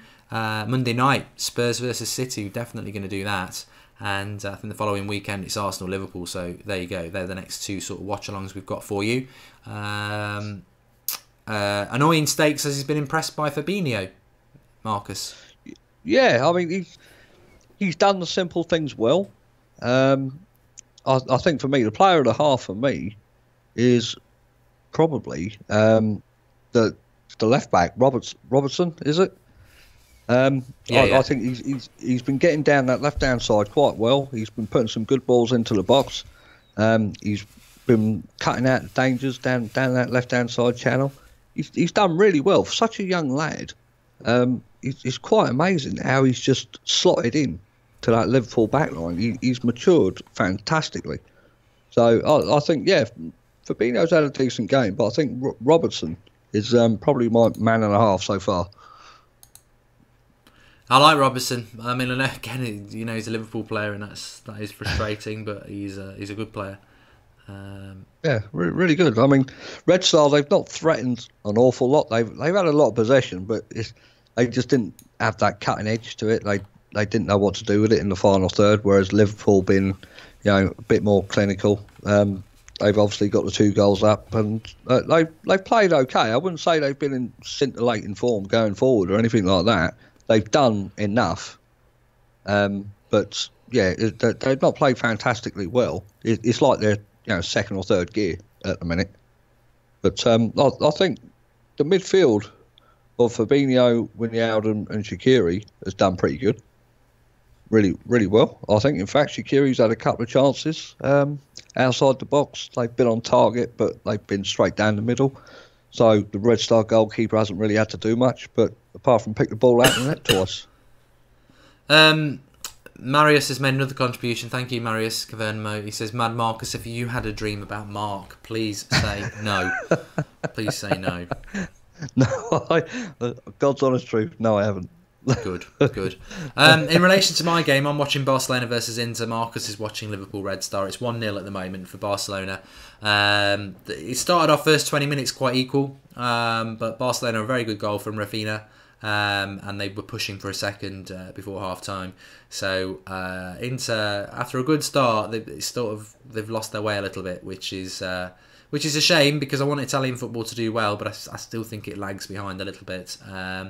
But while I'm watching that game, Skriniar, who I thought was at fault for the goal really, and obviously Icardi, Perisic, they've got some good players into Milan. Red Baron says, in an alternate reality, Manchester United would have Klopp and Liverpool would have had Jose. I'd like to be in that reality now. Yeah. And the reality is, though, Liverpool would have thought, like we thought, we were getting the better deal, but you wouldn't be. Yeah, definitely. Lucas says, I think this channel is amazing, and do you think Liverpool will kill Arsenal next Saturday? It's sad from a Manchester United point of view that I look forward to Spurs City and I look forward to Liverpool Arsenal with no other thought than I'm looking forward to watching a game of football. Normally, you'd watch those games wanting a particular result because it helps us. We're nowhere near that at the moment. I mean, actually, you'd want a draw in both games because we need teams above us to drop points. But I mean, I don't know whether it's at Liverpool or Arsenal. I think if it's at Liverpool, Arsenal will lose. I think if it's at Arsenal, they've got a chance. I still don't trust Arsenal in the big games, which is what we saw in the first two games of the season when they lost to Man City and Chelsea. I think they've massively improved Arsenal, but I still don't. I think it's actually respectful, Marcus. I think for Arsenal fans to expect them to be able to go and mix it up against the top six is a step too far at the moment. This is a new manager, a new season. He's winning all the games against the teams below the top six. If he gets you in top four, it's a miracle. I'm being totally nice about him there, but I do think that they're still, because of the players they've got, because it's all new, I still think that Liverpool would beat Arsenal. Yeah, I think you'd have to say they would, just because I think for me the major fact in that would be the fact that Klopp has been at Liverpool longer than the Arsenal guy. Yeah, Emery, is that his name? You are Emery or something at Arsenal. So I mean, he had a massive job when he had to take over from Wenger. A lot of Arsenal fans would probably say that the club was a right mess in terms of personnel, contracts running down, things like that. So he had a lot to sort out. And to be fair to the guy, he's done it quite well. He has done it quite well. They're quietly going about their business. They're winning the games that's put in front of them. And that's all he can do. That's all he can do. I mean, I know, what was it, 3-1 against Leicester yesterday, I think it was, or the day before? Yeah. So, I mean, I expected Leicester to cause a bit more of a problem than what they did, but Arsenal just think to turn it on when they needed to. Apparently, Ozil was instrumental in their win as well, so things seem to be going well. I'll tell you what, I'm just watching, I don't know whether anyone's seen it, well, they're probably not because you're not watching the Barca Inter game, but there's no way Lloris should have been sent off. Hervin Lozano knocks it past him, but he's got two centre-backs next to Lozano, and he's not going to get there. It's not a goal scoring opportunity even then. I just don't get modern refereeing, but I'm just seeing they're showing the replay back for the Salah goal. Fantastic ball over the top. I think it was Shaqiri that played him in, and he toe pokes it home, but there was such power on the end of that shot and such precision to get it in the near post. Absolutely fantastic. Absolutely fantastic. if Napoli do beat PSG Premier League Frank, it would be absolutely amazing. It really would. I mean, Marty's probably right. Lloris's tackle, if it's 2-footed, then yeah, it's a red card. He might be right. I didn't look at it. I didn't look at that. I just looked at the fact that where he took him out. But yeah, maybe you're right. Neymar Jr. says you looked scared when DT was popping off. Yeah, that's why I walked over there and stood right next to him while he was popping off. I was terrified. Yeah. I could have had a cigar on. I was that scared. Yeah, mate. Background I've dealt with a lot bigger and a lot more violent than he was. And to be honest, there was no way he was coming near anybody. It was all just hot air. So yeah, sit down. We get done over by all officials on the field, says David Rueth. Come on, you Spurs. It's going to be tough for Spurs to get out of that group now. 1 point. Obviously, if Inter lose this, it helps them. But Spurs are going to have to beat PSV and Inter, which would give them 7 points. But obviously, if Inter then beat PSV, that puts them up to 9 points. Can Spurs get to 9 points? It's going to be tough. It's going to be tough. Talking about people being scared of DT, I saw that clip from the Chelsea game where he goes up to that lad and says, "Yo, look at his fucking cameras here," and the lad's just sort of looking at him again. What? Doesn't back down at all. All a bit of a pantomime, I think. It was a lot pantomime. Of it to do. It is pantomime. I even messaged him and said it's pantomime. Stop gobbing off. Needs to take a chill out pill. Yeah, definitely. But I mean, some people, they just they lose their heads with the passion of the game. And I tell you what, the best goal, Sally Devil Red 7's right. The best goal was not a United stand regular. I mean, Rantz's goal was very good, but the centre back Mella, his name is, his goal was the best. He started in his own half and scored. It was brilliant, absolutely brilliant. I mean, Rantz's goal was brilliant technique, but I did say to him, and Sophie said it as well, everybody wants the ball to drop to them like that on the edge of the box because you just smash it. And the technique was brilliant. It was absolutely brilliant. But the centre back goal was brilliant, absolutely brilliant. Spencer Morgan, how long left? I've turned the timer off. Yeah, it's half time at the moment. Yeah, I think a lot of people should know as well that United stand team was made up where people didn't know each other's names, and to beat a semi-professional team that had been training together and played together quite regularly took a lot of guts, and I think the United stand team, they stood up and they did the business. So yeah, I think a lot of people have not said that much on Twitter. No, so, it's true. It is true because you know what? That's what me and Flex said in the dressing room. We were running around trying to get players to come and get the kit on, and we sat them down and we were going to play. It was my idea to play 3-5-2 and 5-3-2 really, but obviously we wouldn't sit back and have wing backs to provide the width, and then just pack the midfield with 3 centre backs, 3 midfielders, and 2 forwards because they are a team that trains and have played a lot of games. So that was the plan. But then it was like, we don't even know each other's names. You can't go for a formation like that where you don't know everyone's names. So we went, sod it, let's go 4-3-3 because everyone can play that. But the 2 lads who played centre back aren't centre back. They were brilliant. We had a left back who's a left winger. But they were good players. They were decent lads, and everybody, even though they'd only just met a lot of them, we just we got in a huddle. We were we played some games at the start, not Monopoly, football games to get a bit of banter going. The one where 2 go in the middle and there's a circle, and everyone just sort of was like motivated by this this real feeling that they were, the way the opposition were, is they were just turning up to beat us, and that's what I wanted to sort of grab, and that's what Flex wanted to grab as well. We kept saying that, look, we're just here together as a team for the first time. They think they're going to wipe the floor with us. It's about personal pride. It's about being against the odds. And we were, people say they got people sent off. Well, they did, but we were 1-0 up with 11 against 11, and we were getting quite frustrated because we were a bit wasteful in their final third.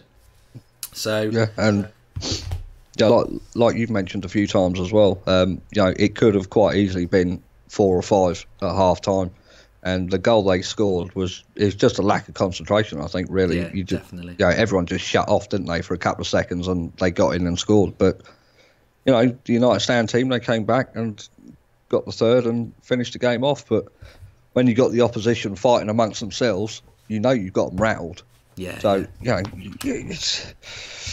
Well, Well, they had two players sent off. Liverpool. We might be boring people here, and there is a good question, but they had two people sent off when me and DT were being booked for what happened between us, and we were like being spoken to by the ref, and turn around, and there's two of their players fighting, Lee Bowyer and bloody Kieran Dyer at the moment, and he's just like, that is because they were getting so frustrated with each other as a team. They were getting really frustrated because they were being played off the park.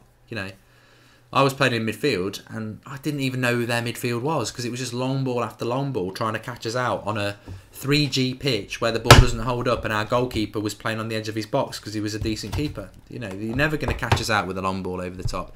Anyway, there's a good question here. Who do you think is going to win the Champions League this year? I said Real Madrid around this time last year. Real Madrid weren't performing that well. Who do you think is going to win the Champions League, Marcus? I actually think Man City. I don't want them to, but I think Man City. I think out of the English teams, yeah. Out of the English teams, I say Manchester City. But I think out of everyone that's in it, I don't think you can really look past Juventus. I think the way they played last night, they looked like they were in total control. And I think no matter what side it is, if you've got Ronaldo in there, I think you'd have to make yourself favourites to win. I'll tell you what, I would bloody love Juventus to win it, because Juventus are my second team, because I love Italian football. I love Ronaldo.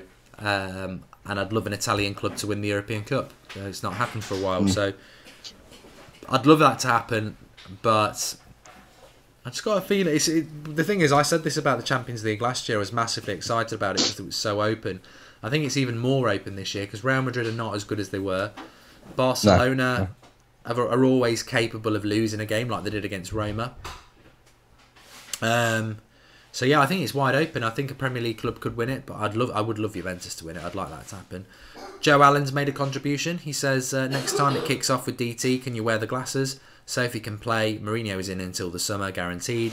Enjoy him. He's the best. You know you love him. Well, thanks for the contribution, pal. My game's kicked off, Marcus. Yeah, mine's just kicked off. Yep. How far in are you? I am literally 10, 11, 12, 13, 14. So, yeah. Liverpool playing from left to right now. I think it's a cop end, isn't it? They're attacking now.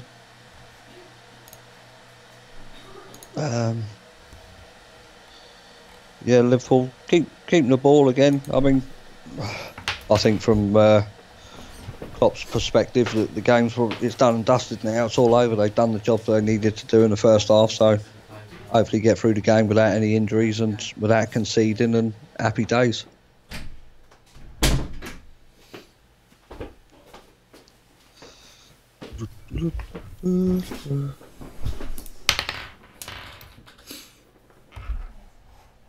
That's not my end, Kylie. What? I know George Carr just said, what the bloody hell is that noise? That's not my end. Kettle. Mirror Jeremy says we need to swap Lukaku for Icardi before Barcelona get him. I don't think United will get Icardi. I like Icardi. As I was saying in the first half, I really wanted us to get Aubameyang for years. We didn't get him. I've wanted Icardi for a few years. I don't think we'll get him.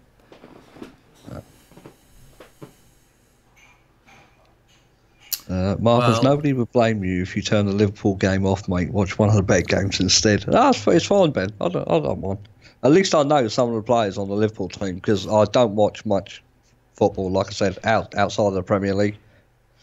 See, look, Lidder says I'm about a minute 50. Someone says I was 40. I'm ignoring it now. You've had your fun. All right. Fabinho, what a strike, somebody just said. Yeah. Google bought me, said it. Messi was laughing. Milk and 2 sugars, please, Mark, says Mickelson. Who's making the coffee then, Mark? You or the missus? It's the missus. I don't think I'll be getting one. I don't normally. A Red Star playing it out. Liverpool picking up the 50-50s at the minute, which is good.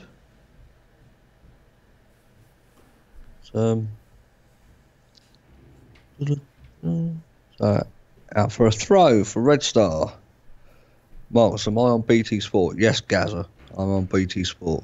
Yeah. Leo Index says Juventus lost the midfield battle to United in the second half, and they have no true striker. They won't win the Champions League. Again, what match were you watching? I didn't see United dominate the midfield yesterday at all. I really didn't. I don't know what this second half brilliant performance. I just think people see different things. I suppose if you want to see something, you can see it. It's like a mirage in a desert when you're thirsty, isn't it? You know, Yeah. United were dominated yesterday. The one spark was that bit of skill by Pogba, which he should be getting for 90 million when he hit the post. But Juventus Penalty, Liverpool. they got a goal, have they? Penalty. No, it's a penalty. It's I mean, it looks. Just see the replay. What is it there? It looks like a penalty. I think I'm not sure what he's doing here though, whether he's given it or not. I think he has given it. Yeah, I think he has given it definitely. Yeah, looks like it is. Yeah. So it'll be. I mean, is it Firmino who takes their penalties? Yeah, I think so. Normally it is, isn't it? Yeah. Yeah, normally it is. Not unless Crossing by unless Inter. they stick Salah on this one. Good crossing by Politano, and it's curling in towards the goal. And ter Stegen has to just tip it round for a corner. It's a lovely cross. Alex Burke says Porto 3, Corona 1. Perisic's nearly getting on the end of that. If results stay the same and Jose is here next season, would you cry, Mark? Says Red Jedi. I think I'll be grayer. I don't think I'll cry. Yeah. So it's 3-0. Salah's put it in. There you go. Pretty easy. Pretty easy. I think I said 4 or 5-0. So yeah, I'm like a couple of people in the comments. As well said 4-0. Yeah, they're showing it back now. The incident.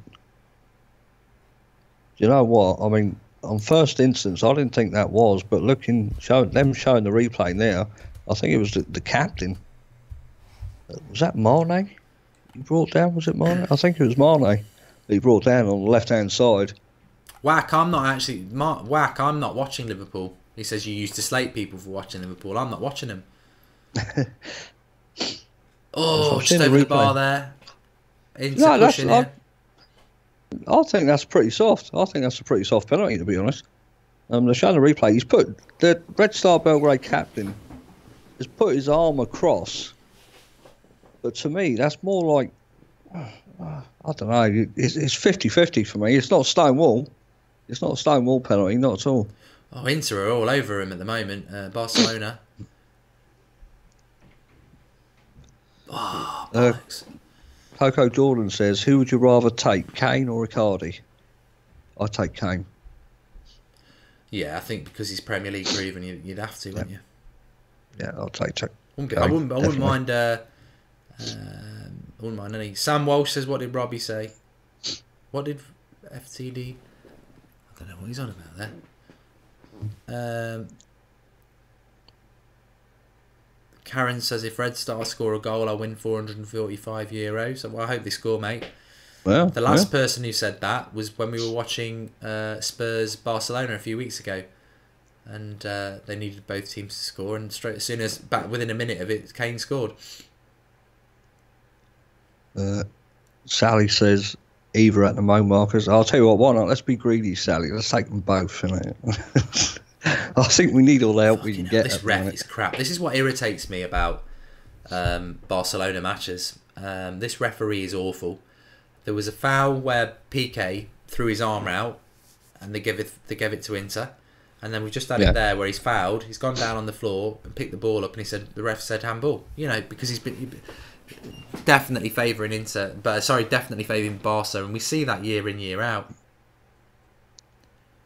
Julian says, I thought it's a pen because his hand was in the face of Mane. Well, yeah, I mean, yeah, you've got to say that because that is what happened. But to me, it came across as more like the arm was already out and Sane sort of like just Mane ran into it. So I always get them two mixed up, Mane and Sane. Yeah, I do as well. Yeah. One letter, innit? Yeah, yeah. I mean, they're both great players as well, but yeah, they're always confusing. Bradley says, do you think Ronaldo will ever make United return? I think I can safely say no. Now, the chance was there in the summer, wasn't it? And we didn't take it. Yeah. Can you update the score, mate? Yep. Yeah. I certainly can. Yeah, see, right, this is confirmation here that there is a delay on YouTube, a definite delay, because Mark's timer says 6 minutes 50 to me, Yeah. and yet I'm on 7 minutes 40. Bloody hell. So, yeah, there is a massive delay on YouTube, so it's not me. Yeah, but mine says 7:37 on YouTube. Right, I don't know how it works itself. I think different people get different delays. That's what it is. Because I think it depends on how they're watching as well, don't they? Yeah. Because I was just I just went to look at something, came back, and my my YouTube is on. In fact, that's a good point. I've never done that. Let me tell you what delay there actually is, because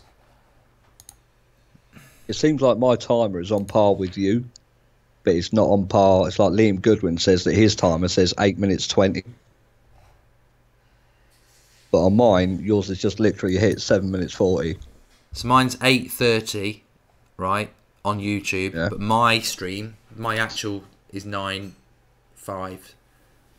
Yeah. Oh. So my YouTube says 8:30, but my editing suite, which is actually telling me the timer, is 9:05. So you are 30. You are 35 seconds behind what me and Marcus are saying. Anyway, if I was watching this on YouTube, YouTube is putting in a 30-second delay. Yeah. So confirmation, it's not my fault. All right. But I always say this to people anyway, that YouTube puts a delay in to a live stream, so there's always a delay. Yeah, depending on the country where people are watching from and how they're watching the game and everything, nothing is going to be correct anyway. So, yeah, it's we can't help that, I'm afraid. It's 6:14 a.m. in Australia, says Jarno. Well, mine's not on delay, says Anis Ahmed. How is Red Star playing? Do you know what? Actually, now they look totally deflated now. I think that's the third goal has just killed them. Liverpool now just in cruise control, keeping hold of the ball. Somebody just asked if I can do the championship scores again. I don't think they'll have changed much because... they have. Preston are winning 4-2. 70 minutes gone in all these games. Leeds are 2-0 up, so it looks like they're going to win. 70 minutes gone, they're 2-0 up at home to Ipswich. Derby are beating West Brom 3-0 away from home, so they're looking very, very good. Forest are beating Bolton 1-0 away from home. And Preston are beating Brentford 4-2. I haven't actually looked at the Championship for a long time in relation to the table. I mean, it's always very, very, very, very tight. I mean, I know Lampard's got nothing to do with United, but I was very impressed with Derby when they played against United in the Carabao Cup, so I think they'd be a good team to come through. Yeah. They're still in the playoff positions. They're 5th. Leeds top. But this is the Championship for you. You've got Leeds on 26 points, and then you've got... this is ridiculous. Absolutely ridiculous. You've got 8 points separating 1st and 16th. It's just mad. Wow. And you've got 4 points separating 7th and 1st. Oh, that is so close. Oh dear. Couple of people asking to still change the score, Mark, please. Yeah, I'm gonna do it. Yeah.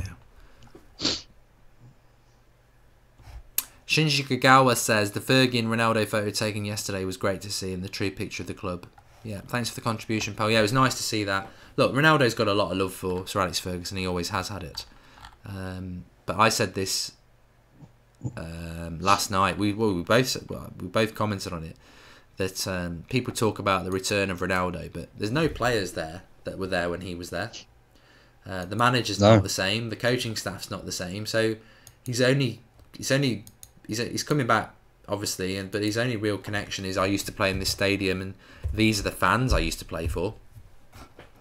So it's not like when he's come back before. You know, Sir Alex isn't the charge anymore. There's no players there anymore. You know what? I don't think you can blame any player who's an attacking player or has got a really good reputation behind them for not wanting to come to United at the minute. No. The way the football is being played is absolutely abysmal. It really is. I mean, why would the likes of, let's just say for argument's sake, United wanted to go in for Asensio or the Dembele? Why would they want to come to United? They're great players. It's just Mourinho is just going to kill them off. He's going to ruin their careers. Do you know what? I actually think they'll give him till the end of the season.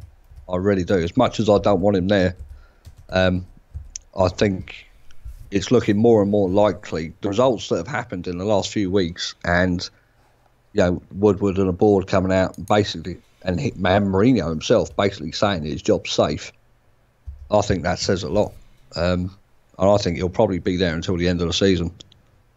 I think even if we keep him after this season, it's going to be a risk because I can't remember a club where he's been at the club for 4 seasons. So we're going into uncharted territory with him. So, Red Dead Redemption, if I did buy that and play live on my channel, is it just like you just play? He just would just be live for a couple of hours or something? Oh, here we go. Good save, Handanovic again.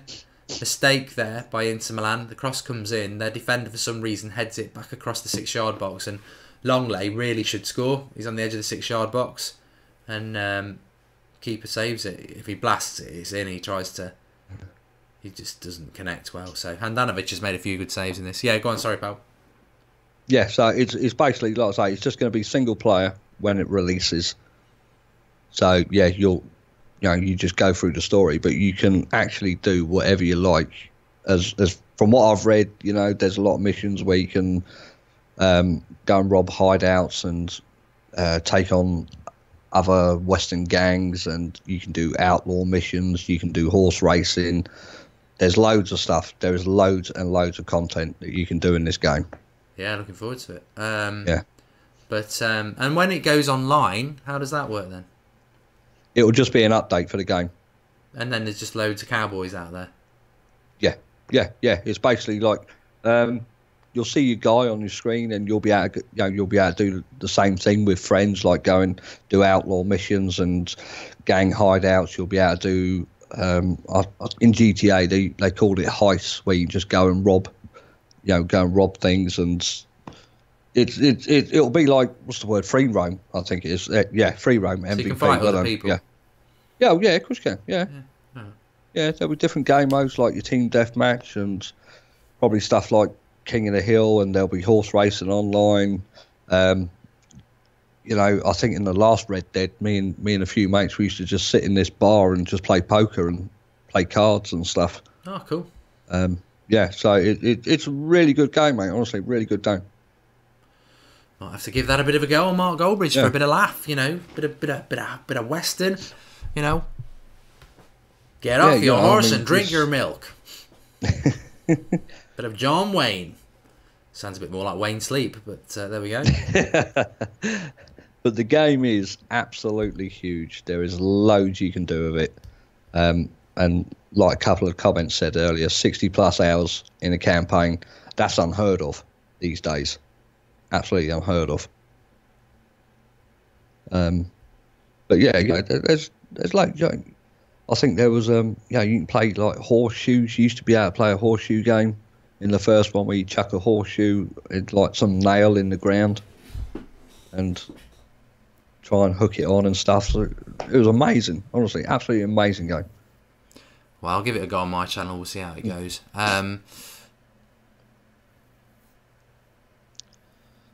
Do your De Niro, Mark? Have I ever done De Niro? I don't think I've ever done De Niro. Red Star picking up the ball a bit now. Pacino. That was not what I wanted! Which I should not be doing with my throat, actually. I'm not doing Pacino again. She had a huge ass! That's rubbish. That's my throat. Can't do it. Liverpool done 356 passes to Red Star's 179. And so far they covered a distance of 79 kilometres. 1-1 PSG and Napoli. I think that was always coming. Live stream RDR2 Marks is an old brownie. Thanks for the contribution. That'll be on my channel, not this, because this is a football channel. So that'll be Mark Goldbridge live stream channel if I do it. I'll have a look tomorrow. Oh, Young King, you're right. If I do it, yeah, you can. When is it out? Tomorrow night. Tomorrow night, yeah, 1 minute past 12. So I could play a bit on Friday. Play poker, lies, die, 5-finger fillet, horseshoe throwing. Yeah, you can. There was another comment earlier just now that said you can go and rob trains as well. You can make your own crew up with your friends on your friends lists, organise bank jobs, you know. And there's so much to do in it, mate, honestly. There's a good chance here for Barcelona. It's right on the edge of the box. Suarez diving as fucking usual. Ref has been crap. The ref has been so pro Barcelona, it's a joke. Who scored the third for Liverpool? It was a Salah penalty, wasn't it? Salah penalty, yeah. Salah penalty. Firmino got the first, Salah got the second, and Salah got the third, which was a penalty. I would also recommend, Mark, playing Football Manager. All right. I really would. If you like the management style, I'd seriously give Football Manager a go. It's time for me though. That's the thing. I used to play Championship Manager, which I know is the evolution of is what Football Manager is, really, isn't it? But it's just the hours and time you put into it. Suarez is going to take this free kick after his little dive, and little rat face doesn't score. Thank God. Eat glass, you little cretin. Dive for it anyway. At the minute, Liverpool top the group on 6, and Napoli are second in 5. On 5 points. Really, really clever on the free kick there, because the Inter Milan wall jumped and then a player quickly ran and lay down flat where they jumped. So Suarez went under the wall, but it hit the player who'd lied down on the floor. I've never seen that before. I'm sure it happened before, but I've never seen it before. It's very clever. So you get your wall, but you also get someone... Here we go. Barcelona. Offside. David Elliott, what are my thoughts on Fabinho? He's very quiet in the second half. I thought he had a good first half. But he's very quiet, which is probably a good thing, to be honest. Because when you don't notice people, it usually means that they're doing quite well. But Liverpool really are just... Red Star Belgrade have got no intention now of going forward. It's more like damage control for them. They're just passing it around the back, and Liverpool aren't even bothered to chase the ball down. So this game is pretty much dead and buried. A lot of people have been speaking positively about Fabinho, though, haven't they? Yeah. I haven't tried it yet. MJ's got it, though. Do you think a lot of people will watch that sort of a stream? Which one? What, Red Dead? Yeah. Yeah, definitely. It's made by Rockstar, Mark, so it's, whenever Rockstar bring a game out, there's always people wanting to watch Rockstar games. I don't know why people in the chat are thinking that I'm a policeman. I don't know. But I can tell you I'm not. It's definitely not. I can tell one. No, I'm definitely... George Carl and Mark will tell you I'm definitely not a policeman. Definitely. Why is George one? No. I don't know where it's come from. Just start a rumour. These things can happen very easily. I'm going to call you a Norwich fan because you live near Norwich. You must be a Norwich fan. Did you hear what that? I was saying this before. Richard Ashcroft. A lot of people will know Richard Ashcroft as a former lead singer of the Verve. I think he was on Soccer AM the other week, and something fell out of his sock that was in a bag with white powder in it. But apparently it wasn't anything like that. But he was on Talk Sport, and he came out with half a good comment about, I'd rather get relegated and start again and play good football than have to put up with this. But then which I think is a fair comment, a bit extreme but fair. But then he came out with a weird bit to that comment, that with players that are with a team that's made up of players from a 30-mile radius of Manchester, and I thought, you're off your head on something, mate. I mean, what's that got to do with anything? I mean, the Busby Babes, I understand your history. The Busby Babes had Duncan Edwards from Dudley, Tommy Taylor from Barnsley, which probably maybe is 30 miles from that. It probably wouldn't be. Sir Bobby Charlton from bloody Newcastle. So, you know, there's loads of players in that have never been from Manchester. You know, George Best, Belfast boy. So I thought that was a bit of a stupid comment, really. I don't like this whole locality. I want players from the club, near my club. Sit down. That's very narrow-minded, isn't it? It is. Yeah, I don't agree with that. Football's not like that anymore. It's such a... It's all... I mean, it's, you know, homophobia, racism, sexism, these are things that shouldn't exist in modern society. But it's sports equivalent of an ism, really. Because why are people still talking about, oh, you've got to be from a certain city to support your club? I want players from a certain area to play for my club. It's just ridiculous. That's not the world we live in. This is why we have immigration. This is why we have, you know, people working in different, you know, countries and cities, and players from different countries playing in this league. And it's been like that for a long time.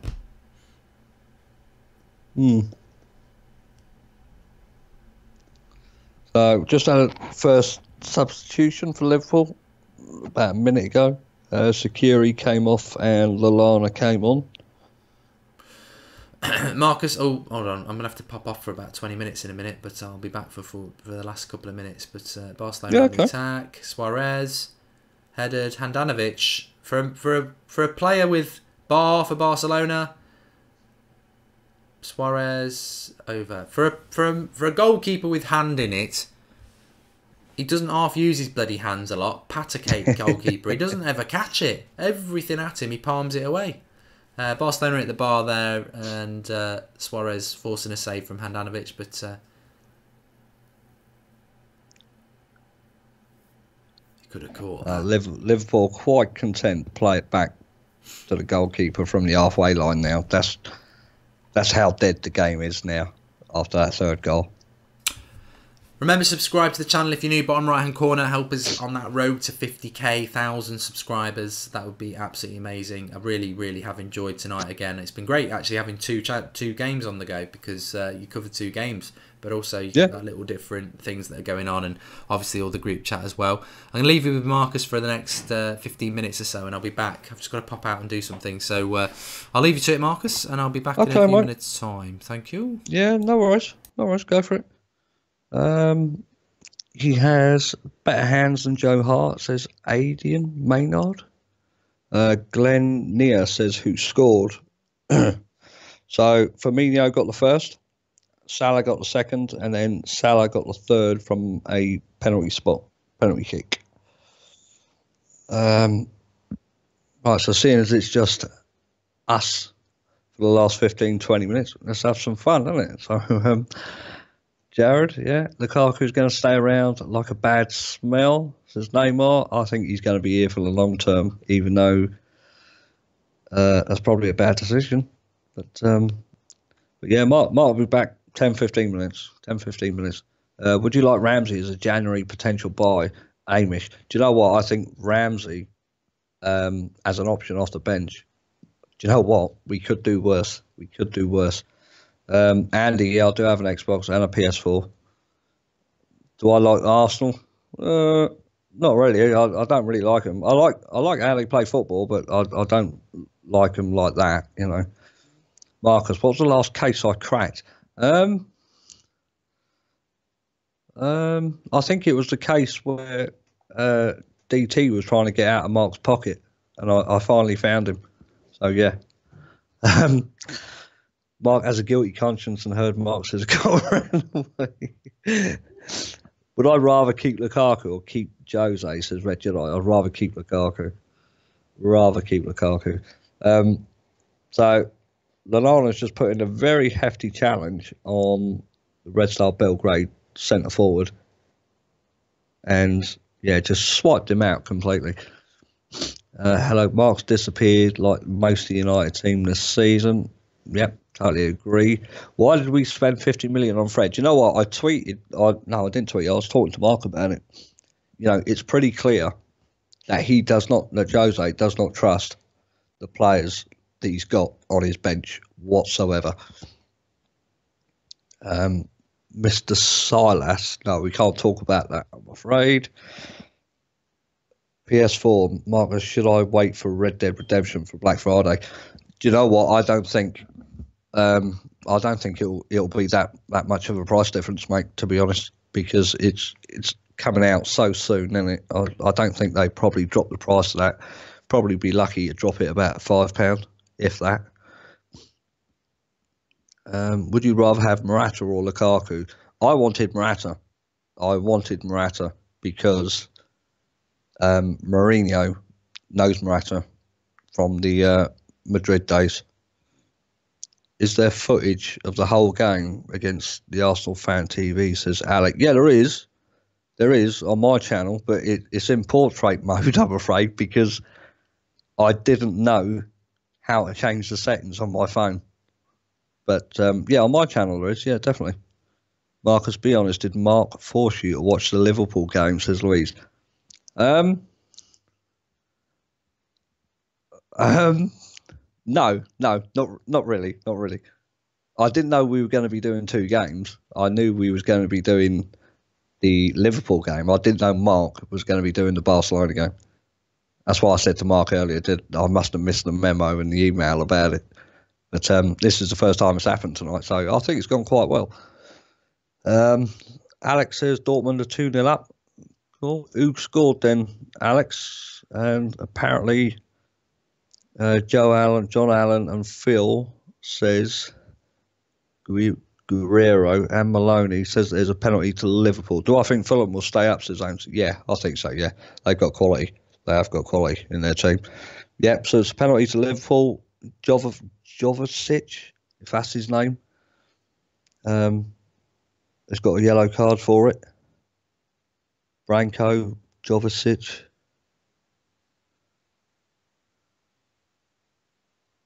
Oh, liar, pants on fire. No, seriously. Mange missed pen. So there's something going on here. So no, that's the penalty back from the Liverpool game. Marcus, you and Mark are very good to listen to together. Talk a lot of sense. We try. I did hesitate, yeah, because I knew I was doing the Liverpool game, and I thought Mark was doing the Liverpool game with me. I didn't realise that Mark was going to do the Barcelona and Inter game while I was watching the Liverpool game. So, in a way, he lumbered with me with watching Liverpool, yeah, but I did know about it. Marcus, I support Everton. What's your score prediction for the weekend, says Matty McKenna. Do you know what? Why change the habit of a lifetime? I think we're going to lose. I really do. We can't score for toffee at the minute, and Lukaku is just an absolute waste of space at the minute. Absolute waste of space. Something needs to change. Definitely something needs to change. So what's going on here? They're still moaning about the penalty. Am I bald, says Daniel. No, I'm not. No. This is a good watch, Marcus, says Snaps. Oh, I hope so. You know, I prefer more to comment on the so Mane's penalty. I'm just watching a replay back here. Mane's penalty hit the crossbar, and yeah, Liverpool retained possession though, but the game's over. The game was absolutely dead. Napoli 2, PSG 1, so that would mean Napoli top the group. Is that right? So Liverpool would be on 6. So yeah, Napoli would top the group on 7. Where do I come from? I was born in London. I moved down to Devon, and then I went back to London, and now I live close to Norwich. Well, I'll say close. 45 minutes to an hour away from Norwich. That's my closest town. Ancelotti is legit, says Jared. Liverpool 4-0 incoming. West Brom losing 4-0 at home. Merton's goal, says Fraser. I like reading the comments, especially on Champions League nights, because I get to learn from you lot about the other teams and, you know, names of people that I don't really pay attention to. My top 4, Lacazette, would be City to win the league, Liverpool 2nd, Chelsea 3rd, and you know what? I'm going to say Arsenal 4th. I think Arsenal will be fourth because, like I said to Mark earlier, they're going quietly about their business and they're climbing the table, and United and Spurs. I don't think Spurs will get top four because they didn't invest. So Liverpool 4-0 now. Oh, okay. Bjorn Lundberg. Exactly. Devon, Exeter. That's it. How do you know that? Lowestoft, Marcus. No. Yeah, I used to live anywhere near Yarmouth, says Matt Adams. Yeah, near that way. But like I say, I mean, red card, red star. Oh, well done, Alex. Well done, Alexis, pal. Keep me up to date because you're in front of me. Hate Mourinho needs to leave. I think he does. Neymar Jr., Jose does want to be sacked. Yeah, do you know what? He ain't going to leave off his own free will because there's too much money at stake. Did I see Arsenal's third goal, says OMC? Absolute class. No, I didn't, mate. No. I don't really watch, honest to God, I don't really watch much football outside of United. The only way I'll watch another game is if, say, United's got a 4 o'clock kickoff and there's a kickoff at 1 o'clock and I'm free, I'll watch it. But I don't honestly watch a lot of football outside of Man United at all. I am out in the sticks. Yeah, exactly. I am out in the sticks. Send Marks, Mail and Gandalf deliver it. Jared, exactly. Yeah. U Group, how you doing? Is that your name? U Group? I'm guessing your second name's Dylan, so I'll just say it. Corey, Legat, love your commentary. Oh, thank you. Matt Adams, your favourite player. What, favourite player ever? Favourite United player? Favourite United player is Beckham. I absolutely love Becks. Absolute class act of a player. So I'm just looking at the table here. And yeah, Napoli would be on top with 7 points. Liverpool second with 6. And confirmation that Mane got the 4th goal for Liverpool because I missed it because I was talking to you guys. But never mind. Jose should never have been Man United manager, Marcus. Complete wrong choice for the club. Jason, I think he was the right choice at the right time. I think he was the right man in the right time. But I think now he's outstayed his welcome. So, Marcus, we're always happy to share our knowledge of football. Oh, thank you, Louise. Thank you. But going back to Fulham from Norwich for the Bournemouth match, we better win. Hope so. Do I live near Wisbeach? Sort of. Yeah, I'm not far from there. I can't walk it. I'd have to drive there, but yeah, I'm not far. Who will win a trophy first, Spurs or Liverpool? I'd hate to say it, Mickelson, but I think Liverpool. Who scored the 3rd goal? That was Salah from the penalty spot. So we've had Firmino with the 1st, Salah with the 2nd. Salah got the 3rd from the penalty spot, and Mane scored the 4th. Who do I think should replace Mourinho? I think, do you know what? If you haven't watched it already, watch Mark's videos on the top candidates to take over on United stand. He mentioned there's Pochettino, there's Zidane, there's Blanc, there's Jardim, and I think there was someone else. And I always wanted Zidane, but the way Mark was talking about them all, I'm leaning towards Jardim. I really am, because for me, he ticks all the boxes that United need. The youth, he knows how to deal with egos. He plays good football. He plays exciting football. I just think the guy ticks all the boxes for what United need as the next manager. Just an attacking, free-flowing coach, and I am not Mourinho in, says Alec. Yeah, I think you know what? I think that's probably what people want. Just an attacking. The other candidate was Mark himself, says George. Probably was. He likes to big himself up now and again, doesn't he? Barca 2-0 up, says Alex. Cool. And who does he manage currently, says Amish? Well, Jardim's out of a job, and he did get the sack from Monaco, didn't he? Andy Robertson's come off as well, and Moreno, however you say his name, he's come on for his seasonal debut for Liverpool. So, yeah. So I'm up to the 83rd minute. So we've got 7 minutes left of this game. And yeah, it's 4-0. Obviously, I can't change the score because Mark would have to do that his end. But Napoli nearly score again, says Alex. Jessica Alba scores for Barca. Jessica Alba, what a woman she is. If Klopp wasn't at Liverpool, would you want him? I remember, this is going back a very, very long time ago now. I remember a lad on the United stand called Alex Adams wanting Klopp. And I absolutely laughed. So I thought, no way would he do well at United. But I've got to say, I was wrong because what he's done at Liverpool is fantastic. I think Klopp, again, has done everything for Liverpool that United need. And it's very hard to look past these managers like Klopp and Pep and, Zidane with his 3 Champions Leagues and, Blanc's out of a job at the minute, Zidane's out of a job, Jardim's out of a job. No comment, Carly. But I actually thought that when he said about Klopp,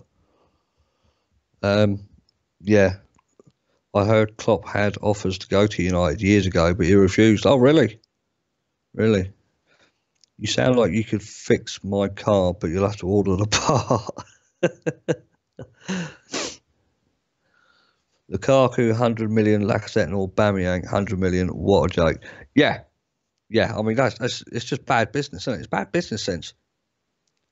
It's like, United know they've got the money and they're just willing to splash it to get what they want. And I think the more you look at it now, if you actually sit down and look at United's buys, Lukaku particularly, I think Lukaku was a bit of a panic buy, to be honest, because there wasn't really any strikers going that season. We were linked to Morata, but Madrid kept on upping and upping the price because they wanted De Gea.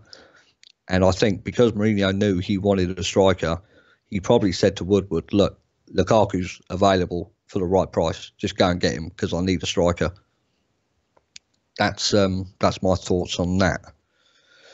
What was my favourite film? I saw someone says there. I've got loads of favourite films. My favourite film is an animation film back from when I was 8, 9 years old, which was Transformers the movie, the original 1986 cartoon, I think it was 86, 87. That'll always be my favourite because that holds so many memories for me. But mature movies, I like gangster films. I like the old classic horror films, Jaden says, can I be a moderator, please?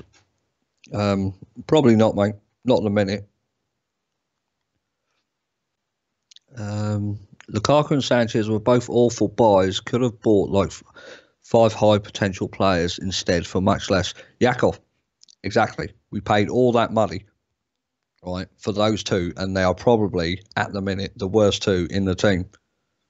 They're so overrated. Some real Pulp Fiction, Eric, absolute classic film. I love Tarantino films as well.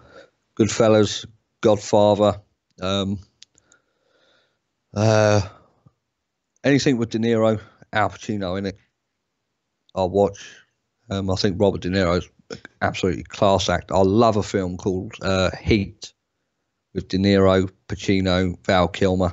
Fantastic movie. What's your prediction for the top 4 this year, says Zaki Boy?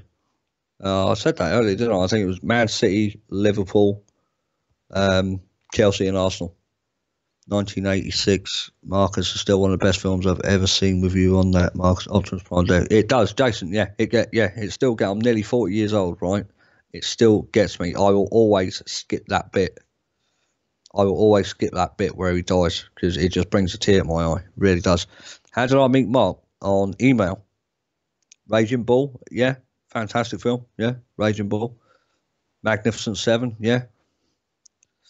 Law-abiding citizen. I've not seen that one. Who's my favourite team after United? I don't really have one. Peter The new Halloween film is rubbish, by the way. Wait for the DVD. Not worth cinema. Peter Doyle, what is the matter with you? That's fantastic. Absolutely fantastic movie. Back to the roots of the original Halloween movie. Oh, man. I can't believe you said that. That's disrespectful. I remember the song "You Got the Touch" for the scene. Yeah, you got the touch, and there. Yeah. Do I have any kids? I do. I have 2 girls, 1, 9, 1, 4. What's the film called with the character Kaiser Soze? Usual Suspects, I think. Snaps. I think it's The Usual Suspects with Kevin Spacey. So Winnie Aldham, as well, has just managed to get a free kick on the right-hand side. Star Wars is rubbish. Google bought me. I've heard Halloween is good. It is good. Don't listen to Peter Doyle. I've got a lot of respect for Peter Doyle, but he's wrong on that one. He's wrong on that one. The new Halloween movie is a good movie. I think it's fantastic. I really do. It's not scary. It's more psychological. But I think it's absolutely... That's how a sequel should be. I think it's brilliant. The Liverpool coming forward. But, you know, they're just keeping the ball now, trying to get through, make sure there's no injuries. Just seeing our time now. I'm up to just gone past the 89th minute. I can hear Goldbridge coming back. Van Dijk playing it back to the keeper. But yeah, I think overall tonight, Liverpool done what you expect them to do. I don't play Fortnite now. Ben, I'm trying. I'm trying. Notorious nerd. I don't play Fantasy Premier League or Sky Fantasy, mate. No. No, I gave up on that a while ago. Oh, look at me top. The top. It's all gone a bit weird because I'm all speckly. Yeah. Almost disappearing.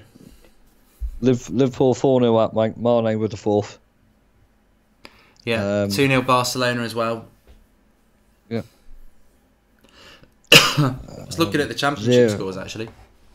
Yeah. And Forest 3-0, Derby 4-0, Bristol winning 1-0. A lot of people were asking about Bristol. They were 0-0, scored 3 minutes into stoppage time to win that. Dortmund are winning 3-0 against Atletico Madrid. Barcelona 2-0 here.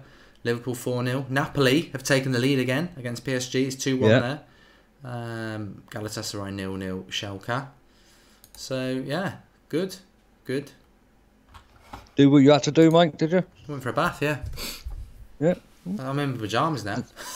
Oh, yeah. The only thing that gets in the way of my 9:30 bath is United, if it's a United game. But I'm not missing out on my 9:30 bath for Barcelona and Inter. So sorry, everybody. But this is a pajama top. It's nice little soak. Right. My knee needs it. I tell you what. I wish I'd got one of them wipes on it because it definitely is. I think it's a bit infected.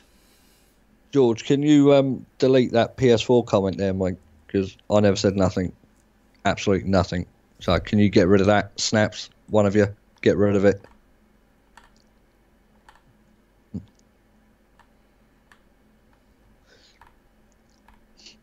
No, we had some fun just talking about the game and doing what you normally do, mate. Talk about movies, games, favourite films. Is the 9:30 bath a daily ritual? Says Nathan Ladd. I do. I like a bath. I've always liked a bath. If I'm ever off ill, I'll have a bath in the afternoon at about 2:00. Nice hot bath, bubble bath. OWNC's just asked. Yeah, nice bubble bath. I've always loved a bath. I'll tell you what, I used to love it. I've always been a bit old before my time. When I was a teenager, I used to play a lot of football. I used to love getting home and having a nice hot bath. All the water would go brown, which is not great, but not from mud, nothing else. Before anyone says, but I can't beat a bath. A shower in the morning and a bath in the evening. The bath's not for hygiene. That's what the shower's for. The bath's just for soak. Di Maria's just scored for Paris Saint-Germain. Oh. So I think that makes it 2-2. I think so. Yeah. So that would mean Liverpool would top the group now with 6 points. Napoli would drop down to 5. I think that's the group to sort of keep an eye on. That is because the return, it should be PSG versus Napoli in Italy next round. And if Napoli were to win that, it really opens the group up. But I think Liverpool will go through. It's just whether PSG will go through as well. So very interesting indeed. A lot of people saying, what a goal by Di Maria. A lot of snakes appearing as per usual. Yeah. So it's you like your baths then, mate? Do you prefer a bath to a shower? I like a shower in the morning. I couldn't do without one in the morning. I don't know how people function without a shower in the morning. Yeah. I couldn't survive without a shower in the morning. Seriously wakes you up, doesn't it? It's the only thing that will get me out of bed. I don't want to get out of bed. I'm terrible in the morning, but the thought that I'm going to go and get in a hot shower is the thing that will get me out of bed. And then it wakes me up. Do you feel any better with your cold now you've had a bath? No.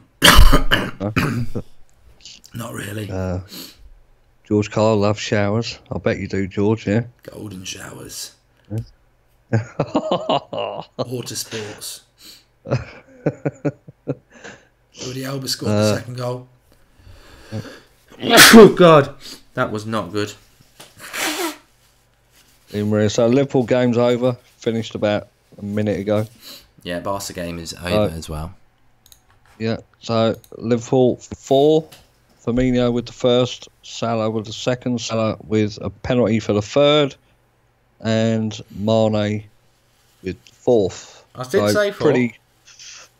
Pretty one-way traffic. I think Liverpool expected to win. A lot of people in the live comments as well said Liverpool 3-4-0. So, I think, I quite enjoyed that. I like watching games where it's not United related, just to sit back, you can chill, relax. There's no emotion in it, you can just sit and watch the game without worrying about a result. Definitely. Di Maria scoring a good thing for Liverpool. It is, yeah. Draw. Yeah. Yeah, Liverpool topped the group now, they were 6 points after 3 games. 4-0 Liverpool, 4-0 Dortmund, Barcelona 2-0, Paris Saint-Germain 2-all. I got them wrong. I said PSG 3-1. I said Barcelona into 2-2, but I did say Liverpool 4 or 5-0. Yeah. Yeah, I think, pretty much expected tonight's results. I thoroughly enjoyed that, Mark. I thought that went quite well, doing the 2 games at once. Chatting in between. Yeah, I did. I enjoyed it. Let us know in the live comments what you think. I mean, basically, I was doing Inter Barcelona and Marcus was doing the Liverpool game, and I think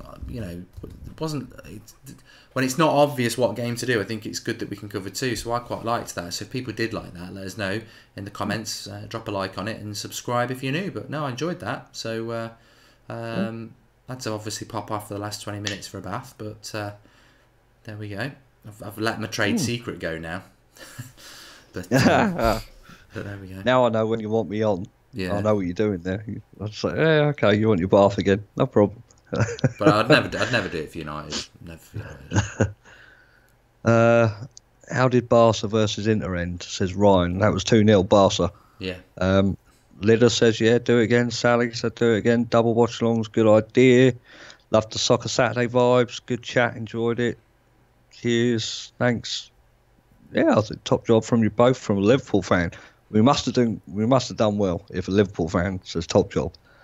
So everyone's welcome on this channel. We're not going to be we're not going to be biased on it because we've got nothing to be biased about as a United fan at the moment. But to be honest with you, it would be interesting if United were competing with some of these teams to sort of compare. But at the moment, we just got to take an L and try and solve our own problems. But I don't have a rubber duck, George, Kyle. I play with something else.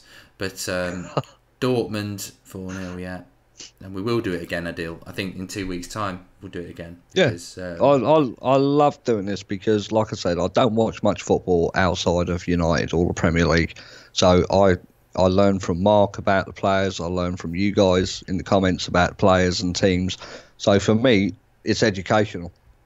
Plus, we have a laugh as well. It's good fun. Good fun. I really enjoyed that tonight. Chewy Really says good. try 3 games. Yeah, yeah, could do 3. Could easily do 3. Yeah. It's just having another screen. But I don't think another voice would be good because it'd just get too cluttered. But we could try and cover 3 games for sure. Might try and do that next time. Anyway, we're going to end it there because I need to go and rest my throat and my voice. But thanks everyone for tuning in. Subscribe if you are new, bottom right hand corner. And tomorrow there will be something on this channel. I think I might go back to Ultimate Team for a day and alternate. Started the career mode today if people haven't seen it. Manchester United career mode on Legendary. Did the first one today. Speak to you all soon. Thanks for watching. Bye, guys. Cheers for that, pal.